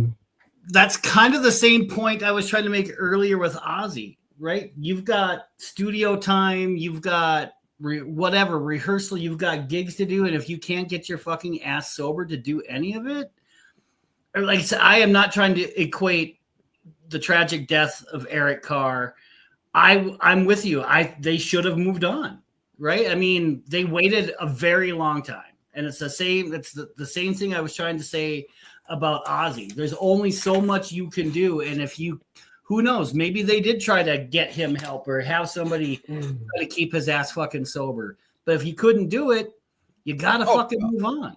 Okay, Vackrenhart, but he says you don't move on with a new drummer. How the hell else do you keep your band going without a fucking drummer? You postpone that shit. No, you can't postpone it. You have to make the Yeah, album. you can. No, Def you can't. Leppard went 4 fucking years. Def Bro. Leppard, when that happened, 4 was years. nowhere near Kiss's level of success. People are waiting. People are counting on you. You've got In the tours 80s, probably lined up for yes, years. they was.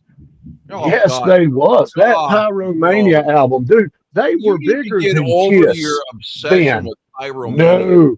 No, they were Pyromania bigger was than nowhere Kiss at near. that time. Are you trying to really sit here with any credibility and tell me Yes. Photograph and Rock of Ages put Def Yes. Leppard on the level of Kiss? Are you In the out of your 80s, fucking mind? yes. In Oh, the 80s, good God. yes. Oh my I'm not dear Lord. shitting you, man. No, Oh. they'll never be as big and known, but damn. Okay, you know, hold on a second. But the 80s, bro, Def Yeah, Leppard okay. and Bon Jovi and bands like that just fucking Yeah, overnight. okay, fine. God damn, everywhere. All right, fine. Scotty's kind of right about Def Leppard, Bon Jovi, just Def Leppard had a big surge of popularity because the album sales were big and all that. Huge. So they were temporarily big, but they are never going to match the total legacy of Kiss. Okay, regardless of Kiss not being the big album seller at any point, but nowhere near 70s. Yeah. Getting back to the thing with Eric Carr. Kiss did not, like, Kiss was hoping he'd get better and said, when you're better, you come back and join us, but it never happened. And maybe a few times, like, he could have played with them. Like, who knows? If they brought him back while he was sick, how long could he have lasted? He might have died right on fucking stage. He was so might have. you know? but they did not do Eric Carr dirty like people like to think. The Thank you. comparison with Rick Allen, who had lost an arm, and they found a way to make a utilizing drum kit for him that he could play, is totally different than a dude having cancer and is destined to die, unfortunately. Correct. Okay, so they did not do Eric Carr dirty at all. Yeah, they did. No, they didn't. The timeline, bro. So we got one person who thinks, and apparently a bunch of people in the comments, and Valkenhart, one more comment like that against a race of person, and you're out, dude.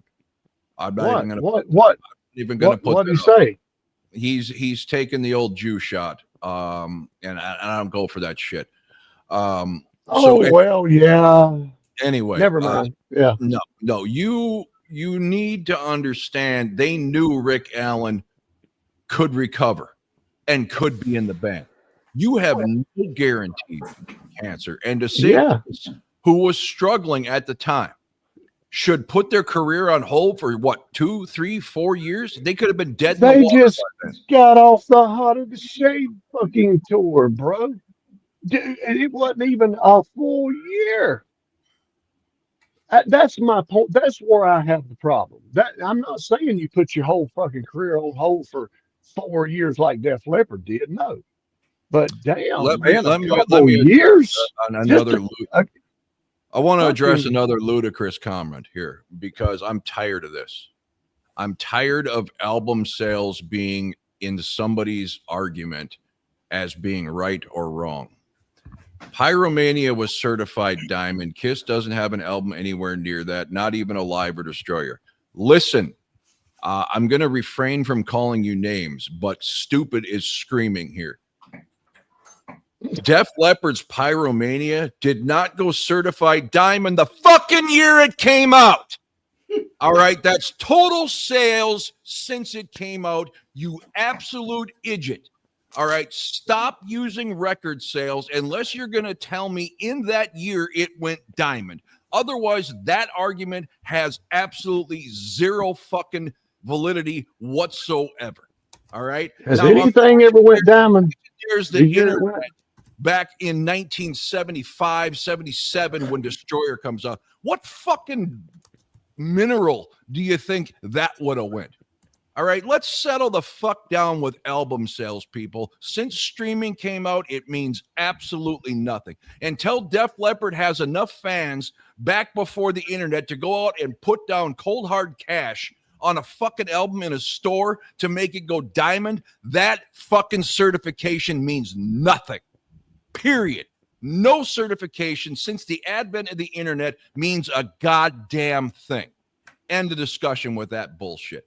Yes, they were bigger than Kiss in the 80s, but Kiss was a legacy band at that point, a household fucking name. Def Leppard still isn't a household name. They are still not a household name as far as pop culture goes and never fucking will be. How many of your kids are dancing around with Kiss lunchboxes, motherfucker? There is such a huge difference. If you want to talk bigger than Kiss, you better be coming at me with the Beatles, Led Zeppelin, Black Sabbath, Elvis Presley. Anybody who came out and got big in the 80s will never shine the fucking shoes of Kiss's legacy. End of fucking story. No, not legacy, no. Ever. Metallica will never be bigger than Kiss. Ever. Never. I thought I was meant to be ranting tonight. Grandmothers don't give a fuck, nor could they pick a Metallica member out of the fucking lineup. They sure as fuck know who Kiss is, though, don't they? Yeah. Hey, Rob, even if you don't know who they are, you know who they are. Def Leppard to Kiss ever again. That is the most ludicrous thing ever. I'm gonna come on as a Def Leppard and a Kiss fan. Okay. Def Leppard are not bigger than Kiss. Never will be. Correct. No, not bigger. No. And there are many albums out there that've had great sales, and that I think are absolute crap. Paul and Gene. Many albums that have bad sales that are absolute gems. Yes, and Peter and Ace and Paul and Gene created something that will never ever fucking be duplicated again. Def Leppard will never be able to hold a crown saying we influenced 50 years of fans to pick up a fucking guitar. Nobody grew up idolizing Joe Elliott or fucking Phil Collins and had posters of Phil Collins saying, I want to be a guitar player like him. Fuck him. There is no comparison. And as far as the Kiss thing goes, me and Scotty will have to agree to disagree, because if I'm running a business and somebody loses their arm and he's my forklift operator, damn right, if the doctor tells me there's something we can do that'll make him be able to operate that forklift just as well, if not better, I'm waiting. If they tell me your key forklift operator's got cancer and he's probably got a fucking year to live, I have to replace that fucking position. I can't wait a year or 2 years just to see, to Lewis's point, if he comes back and gets sick all over again, like most people who go into remission do. This is a but there was no time limit on him. They didn't give him no time. It's what did you act like they gave him a week? No, they didn't give him any specific time. They didn't say to him, you got a year or 6 months or anything. They didn't give him no time, man. But did they have a contractual obligation to put an album out? Absolutely. So they wouldn't have had any choice. Mercury Polygram. So what I think the person was saying is you don't move on without the drummer, is you just get a studio replacement. Maybe that's what Eric Carr was. We don't, or Eric Singer was. We don't know that Eric Singer He was that. He was that. Now, if Carr would have got better, he would have been back. That's what I'm saying. But so he didn't. But so to Lewis's point, how did they do him dirty? How did they do him dirty? The whole Kiss army thinks that they fucked Eric Carr 6 ways. But they rushed in there doing an album when this guy's dying, man. Yeah, but look at some of their albums. Ace and Peter didn't play on every fucking studio track. This is your freaking drummer who's been with you since 82, 81. You know, just there's a lot. We'll get into Kiss on that, you know, maybe. Here's the other thing that nobody wants to take into consideration when it comes to any band replacing any member. Since the Monkees, right, is the only example I can think of. These guys don't live together. They're not even friends, right? They're actually just, they're cohorts. They're co-workers, all right? Paul and Gene, when Kiss wasn't on tour or writing, never had anything to do with each other. So everybody likes to think that, oh, this is Eric Carr. We love him. Yes, we did love him. He was a great fucking guy. We all were heartbroken when he died. But Kiss is not looking at him, this is my brother. This is my drummer. It's just another dude that when the show's over, they go their separate ways. So that emotional attachment really isn't there. I got a request. Can you take that banner down? I'm tired of reading it. Sorry. Thank you.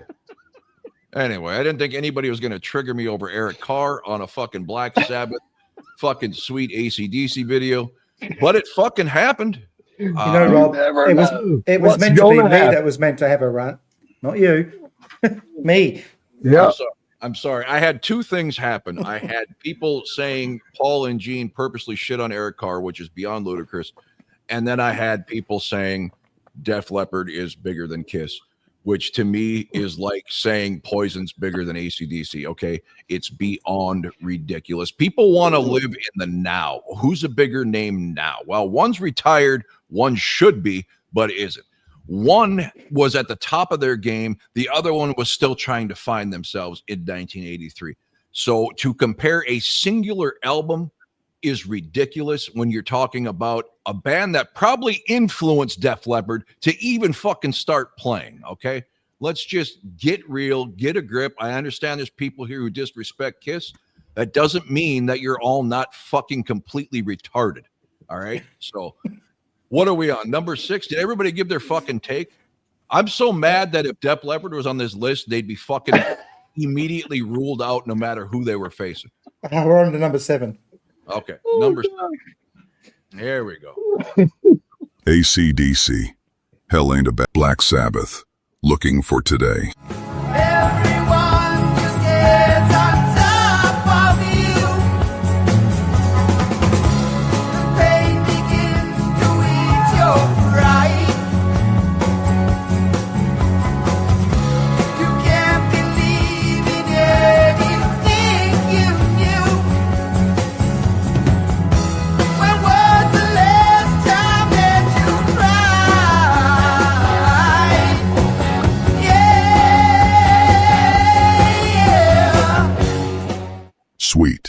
white mice. Oh, baby, turn your back on me. Oh, yeah, you're back on me tonight. Yeah, it's gonna be alright. It's gonna be alright. White mice. Into your head. Out of my head. Gonna be alright. It's gonna be alright. It's gonna be alright.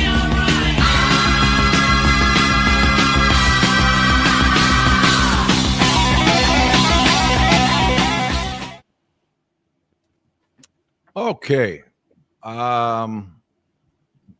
Let's put a pin on this with me having to put Bender of Strings in his place again. In the 80s, we are talking about the 80s. You said Kiss was bigger than Def Leppard in the 80s, and that's horseshit. No, it's absolutely not horseshit. You, Mr. Bender of Strings, are talking about album sales.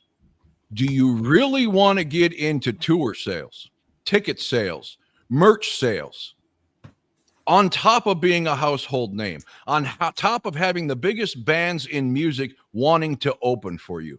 Just because Def Leppard was big on the radio and MTV, MTV, they were radio, bigger yeah. than Kiss in the 80s. Kiss was already Kiss in the 80s. Everything that Kiss did to become Kiss did not cease to exist because it was the 80s and Def Leppard and Bon Jovi and Poison were the band du jour at the moment. So you are looking at this entirely fucking wrong. If Def Leppard or Bon Jovi or Michael fucking Jackson outsold a Kiss album in the 80s, that does not mean they themselves are bigger than Kiss. Kiss was already Kiss. And you know what Kiss was by the 80s? Basically one of the greatest, most influential fucking rock bands in the history of the entire fucking planet.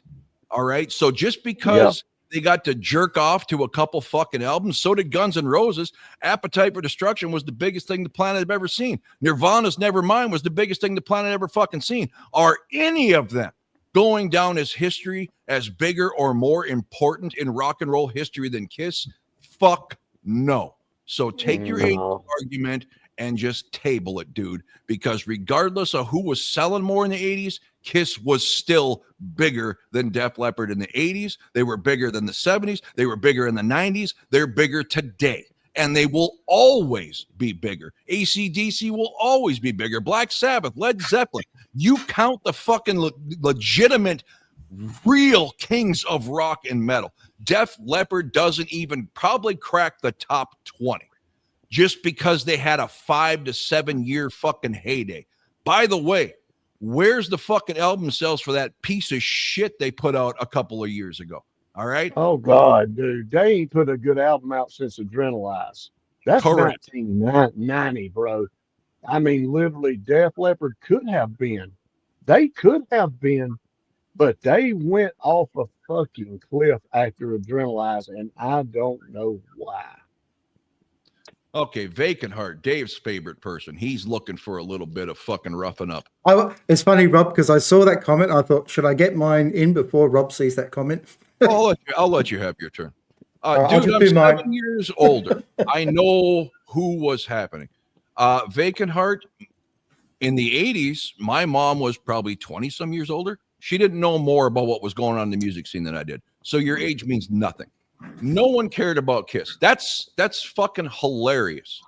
Now that's not true. Sure, it's not true, because if nobody cared about Kiss, Vagrant Heart, you fucking let's just say Kiss would have no longer been a headliner.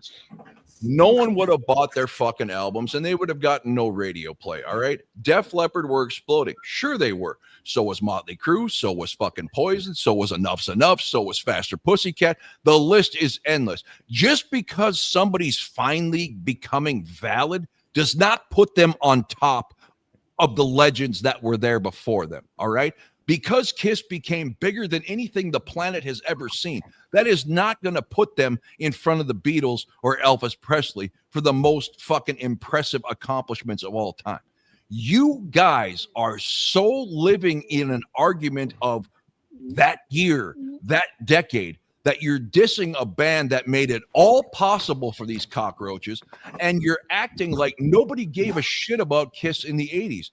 I couldn't disagree more. They were still selling arenas. They were still fucking having gold and platinum fucking albums.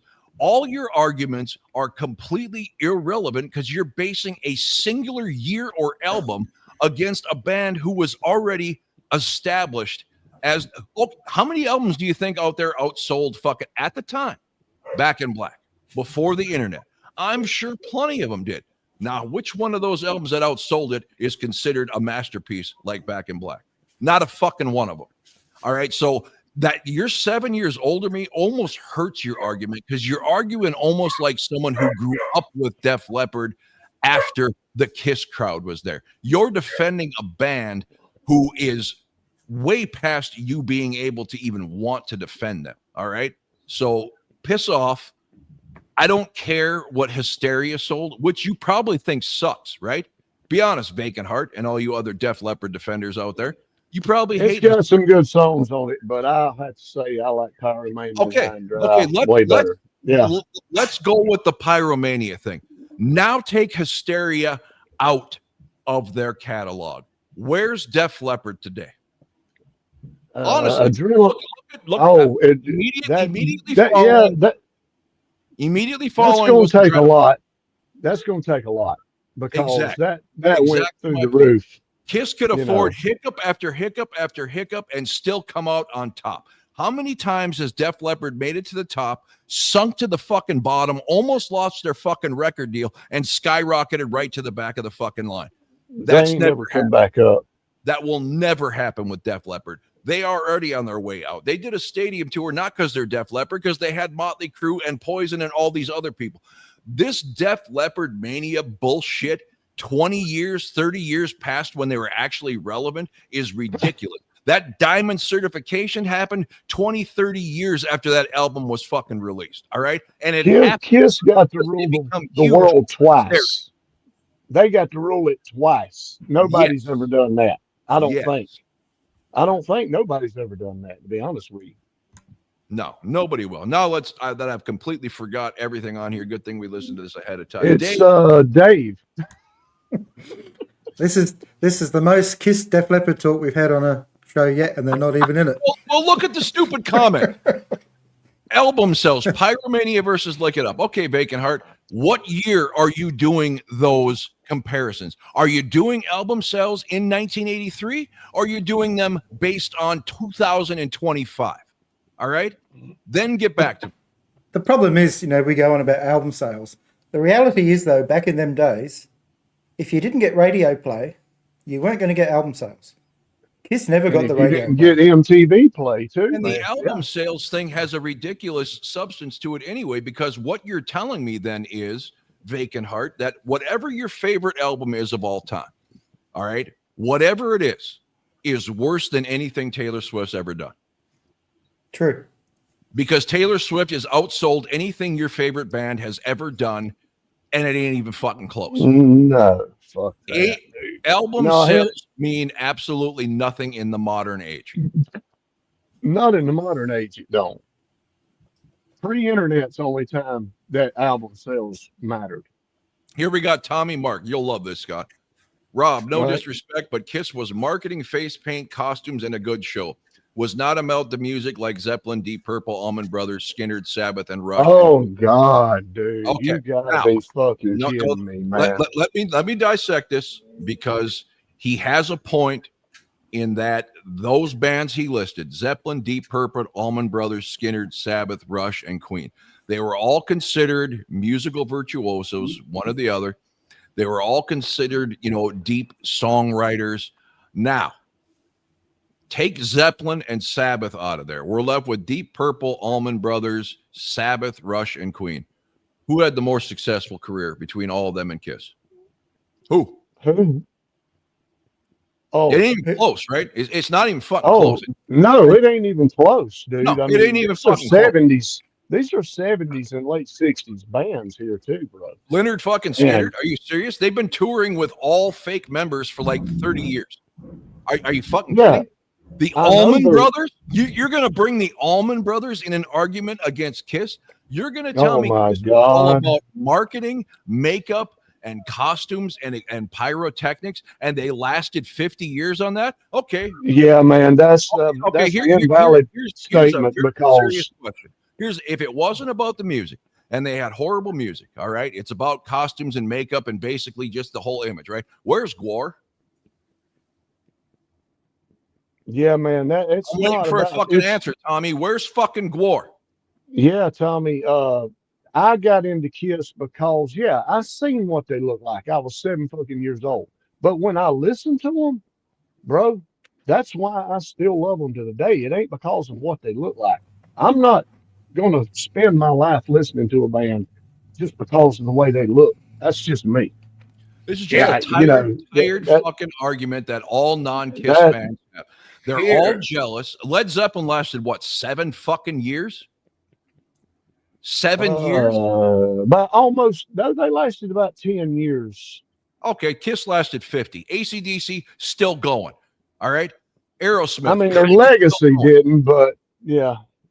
All right. My- Here's the one thing about Kiss that makes them the undisputed champions. Okay, and I love a lot of bands and different songs and everything else, but the Yeah, one me too. thing Kiss has in their arsenal is the simple fact that, regardless of whether you think they lack musical virtuosity and all that, is their songwriting they have written more catchy sing-along tunes that people love to sing along with and listen to and enjoy more than any other band. Even if it's simplistically sounding or whatever, they have a big arsenal of almost every album having songs, minus Monster, that you can sing along with and have a good time with. So Even that is deep the one cuts, thing. man. That is the one thing Kiss is the undisputed champion for. Yeah, deep cuts are even good. All right. So we're done with this. Dave, Yeah, the lesson here Dave, is don't you say nothing about Kiss. unless you're coming at me, this is the lesson. At me and the other brothers with a band who's got at least 40 years of excellence. And by excellence, I mean 40 years of headlining, people. I don't mean they put an album out in 1980 and then one in 89 and then one in 94 and now they're huge. I mean a catalog of 20 plus albums, 40 plus years, in Kiss's case 50, become a household name.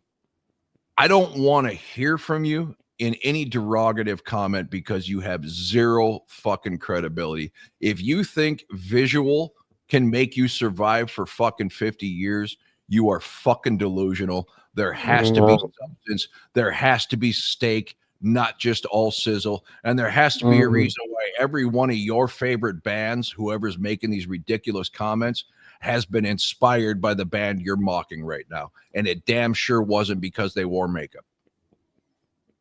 Dave, Yeah. What songs we were doing? I don't even remember. White Mice, Looking number for Jake, and Hell Ain't a Bad Place to Be. Rest in peace, Robert Redford too. Robert Right. Redford. He died yesterday. He Really? died. No way. Whoa. Damn. Man, I love that baseball movie. Oh, the Damn, I natural. like a lot of his Natural, movies. Yeah, I think my favorite film of his was Brubaker, where Yeah, he becomes the that's prison good. warden. But yeah, 89, he died in his sleep apparently. So if you're gonna go, that's the way to go. Bacon Heart says I was talking about 1983, dude. I understand. I understand what Yeah, you're talking me too. But you me could too. do you could do that with any band, right? You could say whatever your appetite came out. Pick They were bigger than the Beatles because the Beatles were dead. I mean, come on. You can't break success versus success down to 1 year or one album. You just can't. All right. I had fun. Okay. You guys got my blood pressure going. I'm fucking happy. I appreciate all of you. And those of you who say, man, Rob just really good. No, I enjoy myself. I am happy now. I am literally fucking energy. I could run a marathon right now. This shit makes my day. Go ahead, Dave. Awesome. But before you go on your run, For me, this was a 2-horse race once again because I didn't think much of the Sabbath song. In the end, I had to go with White Mice. This is a song I think I blew my testicle out when I was trying to emulate the high voice back in the day. Mhm. Because we all try to do it, you know, like, can they get the high? Let's try it. So it's all right now. Don't worry. I had 3 kids. But yeah, White Mice wins this one. Not by a lot. Hell Ain't a Bad Place to Be is a good song. But yeah, smidgen. It ain't working, Balkenhard. I saw that last comment about waiting for their drummer. It ain't working. I'm done ranting now. I'm out of energy. Louis. This was really kind of this one was pretty difficult. As far as the song "Hell Ain't a Bad Place to Be," it's what is all that noise? You know, I just want to say, a lot of people accuse ACDC of the Satan worship stuff because of the name "After Christ, Devil Comes," whatever. Yeah, and no. references to hell. Whoa! What? I The said name Antichrist, Devil's Children. You know, the Knights in Satan's service. I never heard that. That's what people make monikers of, saying those letters. Yeah. I never heard that. I heard the whole Knights in Satan's service stuff. I never heard that about. Oh, really? Oh, AC/DC. yeah. A lot of ACDC. Oh, yeah. Stuff like that. But the point I'm trying to make is that song is not about wanting to be in hell like it's a great place to be. It's about he's having a bad relation with this person that drives him so insane that this person's so horrible to deal with that he'd rather be in hell than have to deal with this person. So that takes that off the thing. I was kind of pleasantly surprised with Looking for Today because I thought that was a well-structured Sabbath song that had a nice melodic riff to it and nice melody to the song. Right. And I would initially kind of picked that one, but after like re-listening and rehearing, White Mice I'm going to have to pick as being the winner. That just song's got a lot of good heavy punch to it. So solid White choice. Mice is going to be the winner for this round, even though the other 2 songs are also very good. Okay, Darren, you got all kinds of activity going on over there. Yeah, starting to get a thunderstorm, so I got the Rottweilers afraid to death. Wife just came home, so all the other dogs want to play. It's crazy right here. For me, I went with Hell Ain't a Bad Place to Be as my choice. I really do like the song White Mice. Looking for Today was so. I mean, again, I'm going to be honest, nothing off that Black Sabbath album is going to win tonight for me on my list. But I went with AC/DC. I was not familiar with that song at all. And that's the one that really stood out the most to me. All right, Scotty. I haven't even kept track, Scotty. Has AC/DC been winning your battles or? Yeah, they've been winning. Sabbath won for me, and that was it. Okay. I don't like the Sabbath song on this one. I'm not crazy about it. The White Mice is good. I like the high tempo and everything, but Hell Ain't a Bad Place to Be is fucking iconic. They still sing that one in the set list to this day. It's fucking fantastic. Now, I don't know if they got it on this new tour, but it was in the set list for freaking ever. And I understand why. It's a great fucking song, man. So is AC/DC. Is that one that would have been on? I don't know how many, if any, AC/DC put out themselves of greatest hits. Is Hell Ain't a Bad Place to Be one of them? They don't, AC/DC don't do greatest hits, man. I didn't think so. I didn't, because I don't remember seeing anything like that. I'm sure there's something put out there by the record company, but not them. Maximum Overdrive's the only album they've ever put out with some of their past songs on it. Fucking fabulous and a great movie. Yes. This was hard for me. I'll tell you what this album did, and although I would never play any song on here on purpose, it surprises me how many lighter side tunes Black Sabbath has. Flower hippie type. Yeah, just because I always, when you hear, because I always think of Paranoid and Iron Man and you know, the evil, dark, heavy side of. But the more we do these Black Sabbath albums, like, man, they had a lot of really lighter type, meditation-y type music to be deemed Yes, they such an did. evil fucking band. So that's not going to win, but it was a surprise. Hell Ain't a Bad Place to Be is a killer fucking tune. But I love White Mice. I love this sweet song. It's one of my, I would say top 10, but it's if I were to put a greatest hits of like 20 songs, I think it would be in there. So I'm going to go Sweet on this one. But AC/DC, this album surprised me. And I heard it before going through with Scott, but I didn't remember most of these songs. But it is a really fucking good album. So, all right. Thank you. We are on to number 8 and final matchup with Black Sabbath, AC/DC, and Sweet, all 70s albums. Here we go. ACDC, Spiral Architect. Child of God, sitting in the sun, giving peace of mind. Fictional seduction on a black snow sky. Sadness killed the Superman, even fathers cry.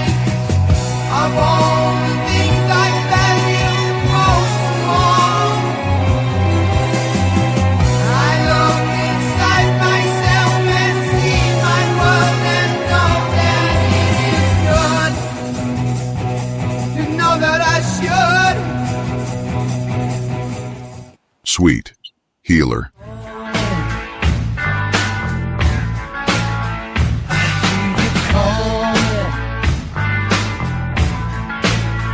I hear you calling. I hear you calling. Deliver me. Deliver me. Deliver me. Deliver me. Deliver me. Deliver me.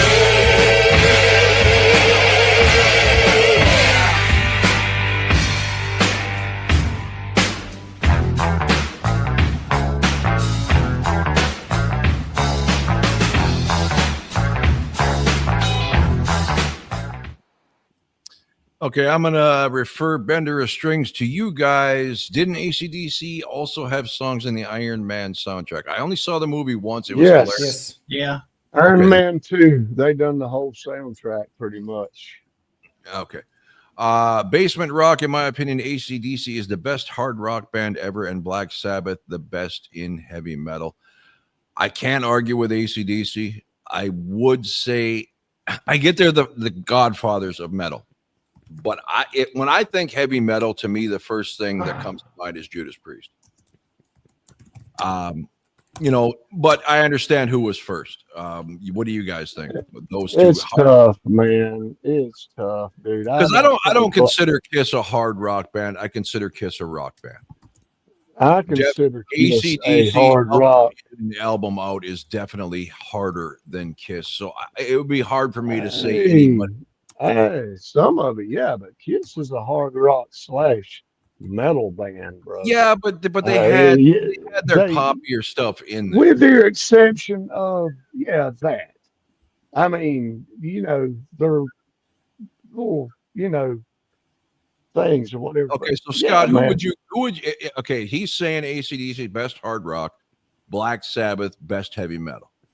Do you Oh disagree? well, see, I can't disagree with him, but I can disagree that AC/DC started out as hard rock, bluesy hard rock, but they transferred over into metal from Highway to Hell to Back in Black to For Those About to Rock and Flick of the Switch. Okay. Yeah, that's fucking metal. So, right so there. you would put them That- above Sabbath, maybe in best heavy metal band? Yeah, I would. Okay. I would. Because AC/DC is one of my favorite bands of all So time. who would you put if you're moving AC/DC to heavy metal? Who would you put as the best hard rock band in your opinion? Hard rock.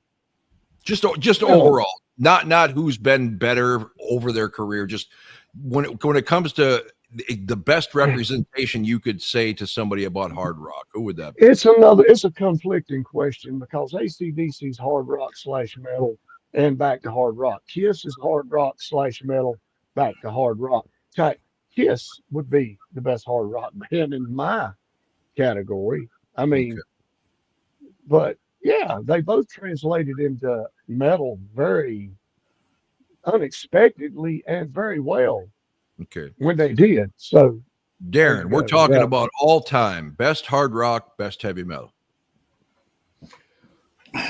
You know, for me, I guess the distinction has always been similar. I mean, we talk Yeah. about Sabbath and stuff like that. When we listen to some of their other albums, they didn't strike me as very hard. Yeah, some of their music was heavy, but I mean, just the lyrics and stuff like that, but nothing really, not much of it stood out as, to me, hard, definitely. So I don't know. I'm probably not the best person to ask. For me, Priest would be up there for hard rock, right? I mean, to me, they're damn near. I don't know. Like I said, the lines get blurred. People have different opinions, and then I guess if there's a distinction, I would say ACDC. And not my favorite, but I think that doesn't mean that they don't take that place, right? So, Louis, best hard rock, best heavy metal. That's an impossible question for me to answer. But I do agree that Judas Priest has more of a metal representation sound than either of those two bands that we're looking at here, Sabbath and ACDC here. But, depends on what your interpretation of metal is to put Black Sabbath as the best heavy metal band, because they're heavy at times, not always. Whether that's a metal sound is disputable. And as far as ACDC, they're just a fun rocking band that, once you listen to them, you fall in love with them. And even though there's like a certain degree of, to an outsider, they might have too much of a sameness with their songs. But once you start diving into it, there is a good amount of variety and all that. So I'm not going to choose as to who's best in either category. But I think Ace Frehley kind of summed it up pretty well with Kiss music and other music like it. We call it energy rock. That's the best description. So And that's the problem, right? The categories get blurred because you could, they do. if you want to take thrash or speed metal out and just call it metal, right? Metallica would probably be the most metal band. Dave, what's your thought? Any thoughts on the best hard rock and best heavy metal band in history? I've always had a problem with the whole heavy metal thing because there's so many bands that get lumped into that metal, and you listen to most of the catalog and you think it's not really metal. They've got a few songs that you would class as maybe in there, but yeah. And that's all you have to have. And to be honest, I was always taught when I was growing up that metal was more about the subject of the music, not so much how it was played. So it was meant to be about evil, dark, all these gothic type stuff. To me, not a band I really liked them a lot, but Motorhead to me were a really band. Definitely very metal sounding. So probably them and Priest.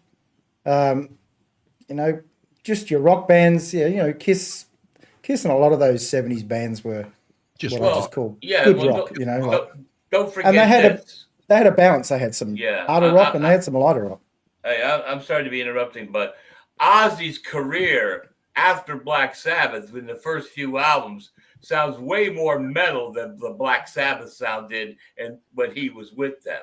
All right, so that's And I'm with Scott. What he said earlier. A lot of this Black Sabbath stuff is more psychedelic, very heavy psychedelic. Granted.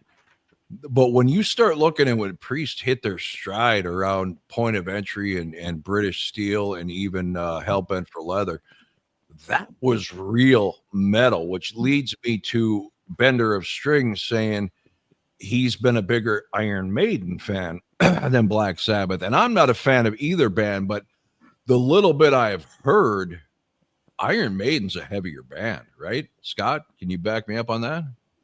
Heavier than who? Black Sabbath. As far as speed and tempo, yeah, they're heavier. They're I mean, I heavier. think everybody agrees, including a bender of strings. Nobody's taken away that Sabbath was Now, the when Dio took over for Sabbath, now they really got heavier. That's another question. See, that was that Mob Rules album, right?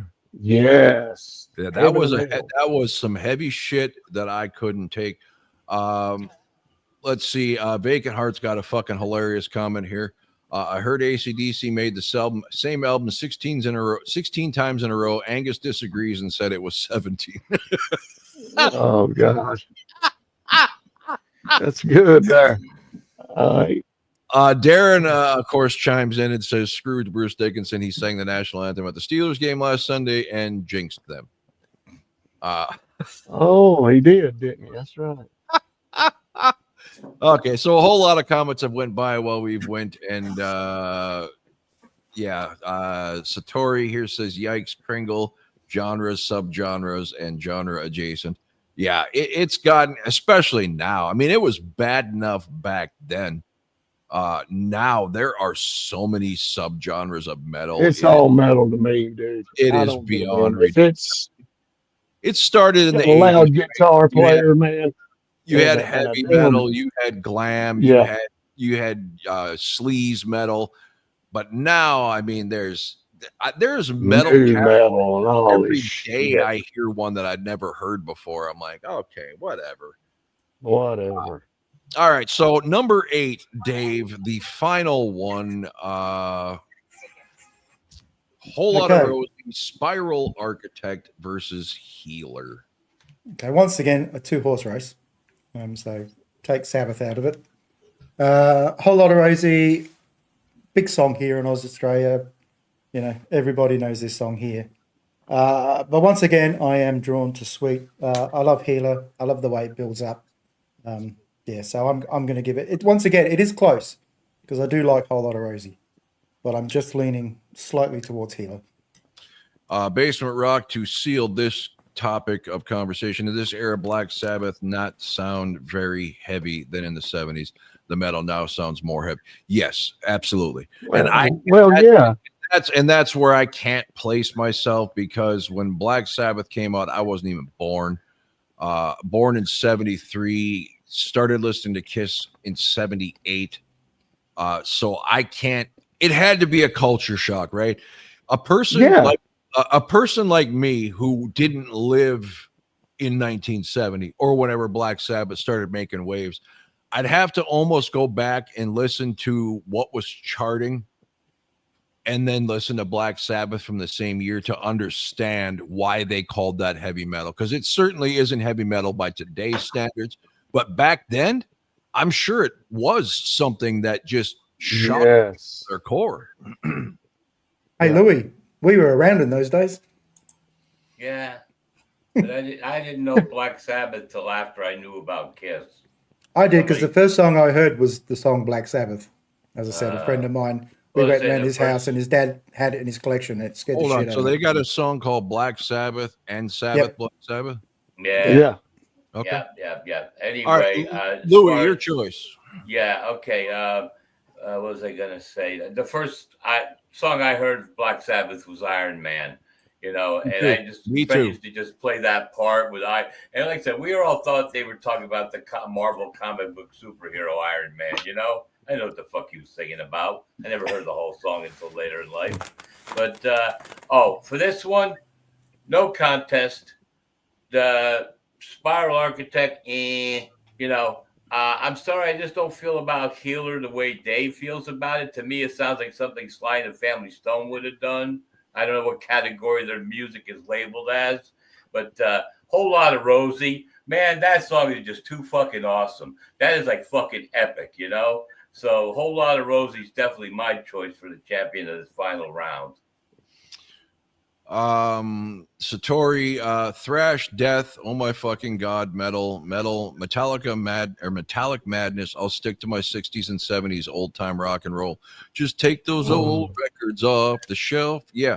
All right, Darren, All right, in this order, going from worst to first: Spiral Architect, Whole Lotta Rosie, Healer. So Healer is my choice.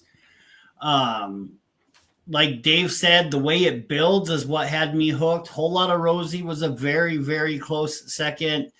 I think what turns me off more is every time I hear that, I think of Rosie O'Donnell, and then I want to barf. And then, but so yes, Healer takes it. So overall, my list was a split 4 and 4 for Sweet and ACDC. Big old goose egg for Black Sabbath. Scotty, does anything dethrone Whole Lotta Rosie? Oh man, dude, it ain't gonna be Spiral Architect, but I love the Healer song. Really? I love it. Oh God, yes. That I love that side of him, man. That is fucking epic, dude. The sound, just the beat, just they sing great on this song too, man. I think, but Whole Lot of Rosie is fucking epic, dude. It's one of those songs that's still around, and it's the only band that I know of to this day that has a 200-foot tall or 100-foot tall blow up doll on stage when they play this song. Holy shit! Are you Yeah, serious? man. Yes. Yeah, they Wait- keep that around wait my till we house when they're check. not using it. Wait till you see that. What is it, a concert. chick or what? Yes. It's a whole Really? lot of Rosie, man. Yeah. Even to modern day, they do this? Yes. Wow. Yes. How do they pull that shit off inside a non-outdoor arena? You'll trip out on it when you see it. I'm bro. gonna have to check that out, man. That fucking sounds wild. It's a giant Yeah. inflatable doll of a fat, like chubby woman in lingerie, like And a laying garter on her, belt. Yeah. like on her side with her body going this way. She got So blonde hair. she ain't too pretty and she ain't too small. Yeah, But it's she's just got a it weird, all. fun little thing. And don't forget, that song came out before anyone in the public ever knew who the hell Rosie O'Donnell was. Okay. Oh God, yeah. It's got like I forget, like a 7 or 8 year head start against her. Maybe even longer than that. 1977. I Yeah. think. So Bender of strings, and I want everybody to answer this because it's a good question. By today's standards, what genre do the Beatles fall under? they're too much of a mix. Because I Rock. got videos out of them with a metally sound to them. Like they did pioneer some Just- early ideas of metal before other people did. But then again, they got their folksy sound. They got a lot of ballads. They got a lot of symphony involvement. So they're just so widespread with versatility that they don't fall into a category. Pop Dave? rock. Pop rock, says Scott. Darren, I Dave? would say pop rock. I mean, their early stuff was very poppy, and as they got into that more, and whatever Helter else they were doing, Skelterish. it Yeah. got a lot heavier. So I'd find it hard to just pigeonhole them in one. But I don't like their early stuff, but I do like their later stuff. So Darren. yeah, No, again, like others have already stated, I mean, they were around for so long and had so much stuff that not everything falls into one. Pop rock is a good spot for a lot of it, but you get into some more psychedelic stuff. But I guess overall, pop rock is probably the best place if you had to pick just one. Yeah, I think I'd put them more in rock, but I admittedly don't have a vast knowledge of their catalog. I certainly know the hits. I've never owned or listened to a Beatles album to know if they're a deep cut type band, but you got stuff as light as Yellow Submarine and as dark as Live and Let Die and stuff. So I mean, and Helter Skelter. I guess being as how they do hit a lot of genres, obviously nothing that would be considered heavy metal. I'd give them the benefit of it. I wouldn't put them too much pop rock, because to me, pop rock is a lot more always danceable and singable. Just rock. Yeah, Just rock. just rock. I would think maybe. and just to point out how awesome our listeners are, and I know your favorite person, Bacon Heart, is you're not going to want to hear this, Dave, but I've been arguing with him off and on, and he brings up a good point. Kiss had almost as heavy with Parasite and Watching You and She, but poppy rock songs too, and somebody else put that out there. Yes, it's all in fun, as heated as it gets. Beatles, Birthday, Helter Skelter, where they're heavier stuff. So yeah, Kiss definitely, probably. That's why I couldn't place Kiss in anything but rock. I just couldn't. They are extremely heavy on Creatures of the Night. Look it up. Revenge. Even early, like you said, Watching You, She, Strange Ways and stuff.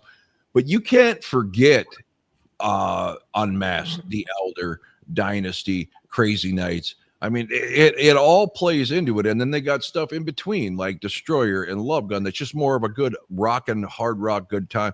So Kiss to me is the gender Pop bender. metal. Yeah, Pop they're metal. a gender bender. They're a freak of nature. And that's why I think I've Glam metal. yeah, and that's why Extreme was on that same path for me, because they come out with their first album, extremely, rip your face off metal, couple ballads, but still.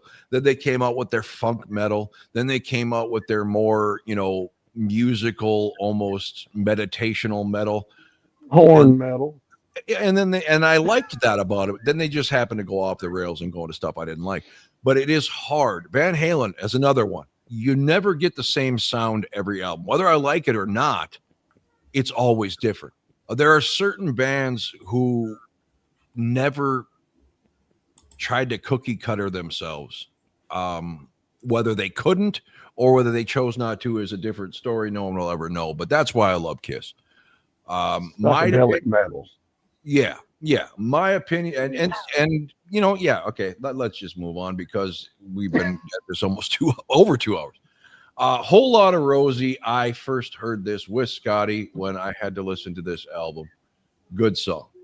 Spiral Architect, again, like National Acrobat. I don't know what kind of shrooms they're on when they pick these names, but it's a good fucking song to me. I like melodic Ozzy Osbourne. I just fucking do. But Healer is a fucking killer fucking song. Yes, it is. And so I'm going with Sweet. So my total was 8-2 with about 3 to 4 others that ACDC just barely missed.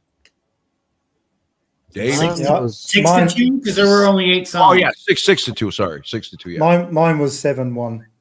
Louis, you said yours was 4-4. No, no. Dara did. Mine was. Yeah, for me, 7-1 for me. 4 for Sweet, 2 for Black Sabbath, and 3 for ACDC. But what I liked on ACDC, I liked better than the other albums. What I chose, Okay. but You need to remath that, Louis, because you have 4, 3, and 2. That's 9. There was only 8 songs. One song got 2 votes. wait a minute. Yeah. Yeah. Oh yeah. Like that one a lot. You fucking ballot stuffing Democrat. I forgot to scribble out looking for today. Okay. That was almost going to be a pick. Your overall winner was ACDC. Yeah, no, actually, I think 1, 2, 3. Okay. Let me check this again. 1, 2, 3, 4. You take your With shoes calculator? 5, 7, 8. Yeah. So it's 3 for Sweet, 2 for Black Sabbath, 3 for ACDC. It's like he's That's doing long total. division of Don't Fred. count your little Willie. That Imagine get Lou to do your taxes. I have to have people do taxes. Scotty, I'm assuming you had a clean sweep. No, I had 7 ACDC and 1 Black Sabbath, but Sweet got nothing. Some of the Sweet songs lined up against some of the ACDC songs. And if they hadn't like Healer and there was another one on there, it was like 3 or 4 on there. I love that whole album, honestly. Look, I'm not Great fucking album. I'm not going to change my mind picking Whole Lot of Rosie, but I got to re-listen to Healer to see where it's good. Where I'm going to like it. I have to recheck that song. So I can tell you now, though. So in the end, Sabbath got 3 votes. We had to Yeah. this wasn't a strong. And Louis gave 2 of them. No, it wasn't. When This was I, not a when I strong. looked at the track listing and I didn't recognize a single name other than Sabbath Bloody Sabbath, which it turns out I never even heard the song, but that's the only title that looked familiar to me. I knew this was not going to be a Sabbath winner. All right. Yeah, I ACDC knew got that. ACDC got 17, and Sweet got 20. Wow. Oh shit! No. Wow. That Sweet, was fucking sweet close. one. And I'm telling you, depending on the day and the matchup, it could have swung ACDC's way for me, which surprises me because I don't count this as one of the albums I would listen to on purpose from ACDC. Yeah, no doubt. That's yeah. I remember you didn't really Scotty care educated for me this. on this band, believe it or not. This is the You new didn't like chair I this one just too got. good. That's my new chair. You like it? I love it. my God. I love it. Do you want me to send you one, Rob? Yes, I would. Hell yes. I don't know what I'd do with that middle section, but yeah, Yeah, you know, the wife could lean on it. there you go. Creative. So yeah, there we go. Also, Satori brings up a question because apparently, with all the genre talk, he said, and it's now even moved into horror. What the fuck is folk horror? I'm going to turn that to Louis Rob because Zombie, I think. movie stuff. I've never heard of folk horror. As a music genre? Oh my Yeah, god. no, as a movie genre. Oh, the movie. Well, I don't know what Oh. movie, I don't know what kind of movie fits that category. I don't know. It just, Oh, or I'm not. Well, if they're bright going to enough say do folk, it. I would think that usually reference old times. So was that like Dracula and all the black and white stuff, the Wolfman? No, No, that's like a damn folk- new, that's a damn new name. I think they're Oh. talking about folklore. So I just did a quick Google search, and like okay. the Blair Witch Project falls under folk horror. I love that first one. Yes, the first one. Werewolves and vampires. So it looks like some of that is like, again, witch hunting, like werewolves, folk stories, things like that. That's folk horror. And you pieces of shit in LA, if anybody's listening, it's time to come out with a fucking awesome vampire movie. It's Nothing been a beats while. Yeah, because they came out with all those like teenage heartthrob vampire crappers in the 90s. I think man, come on. there's a sequel Yeah, to that. shit. What was that 30 Days and Nights?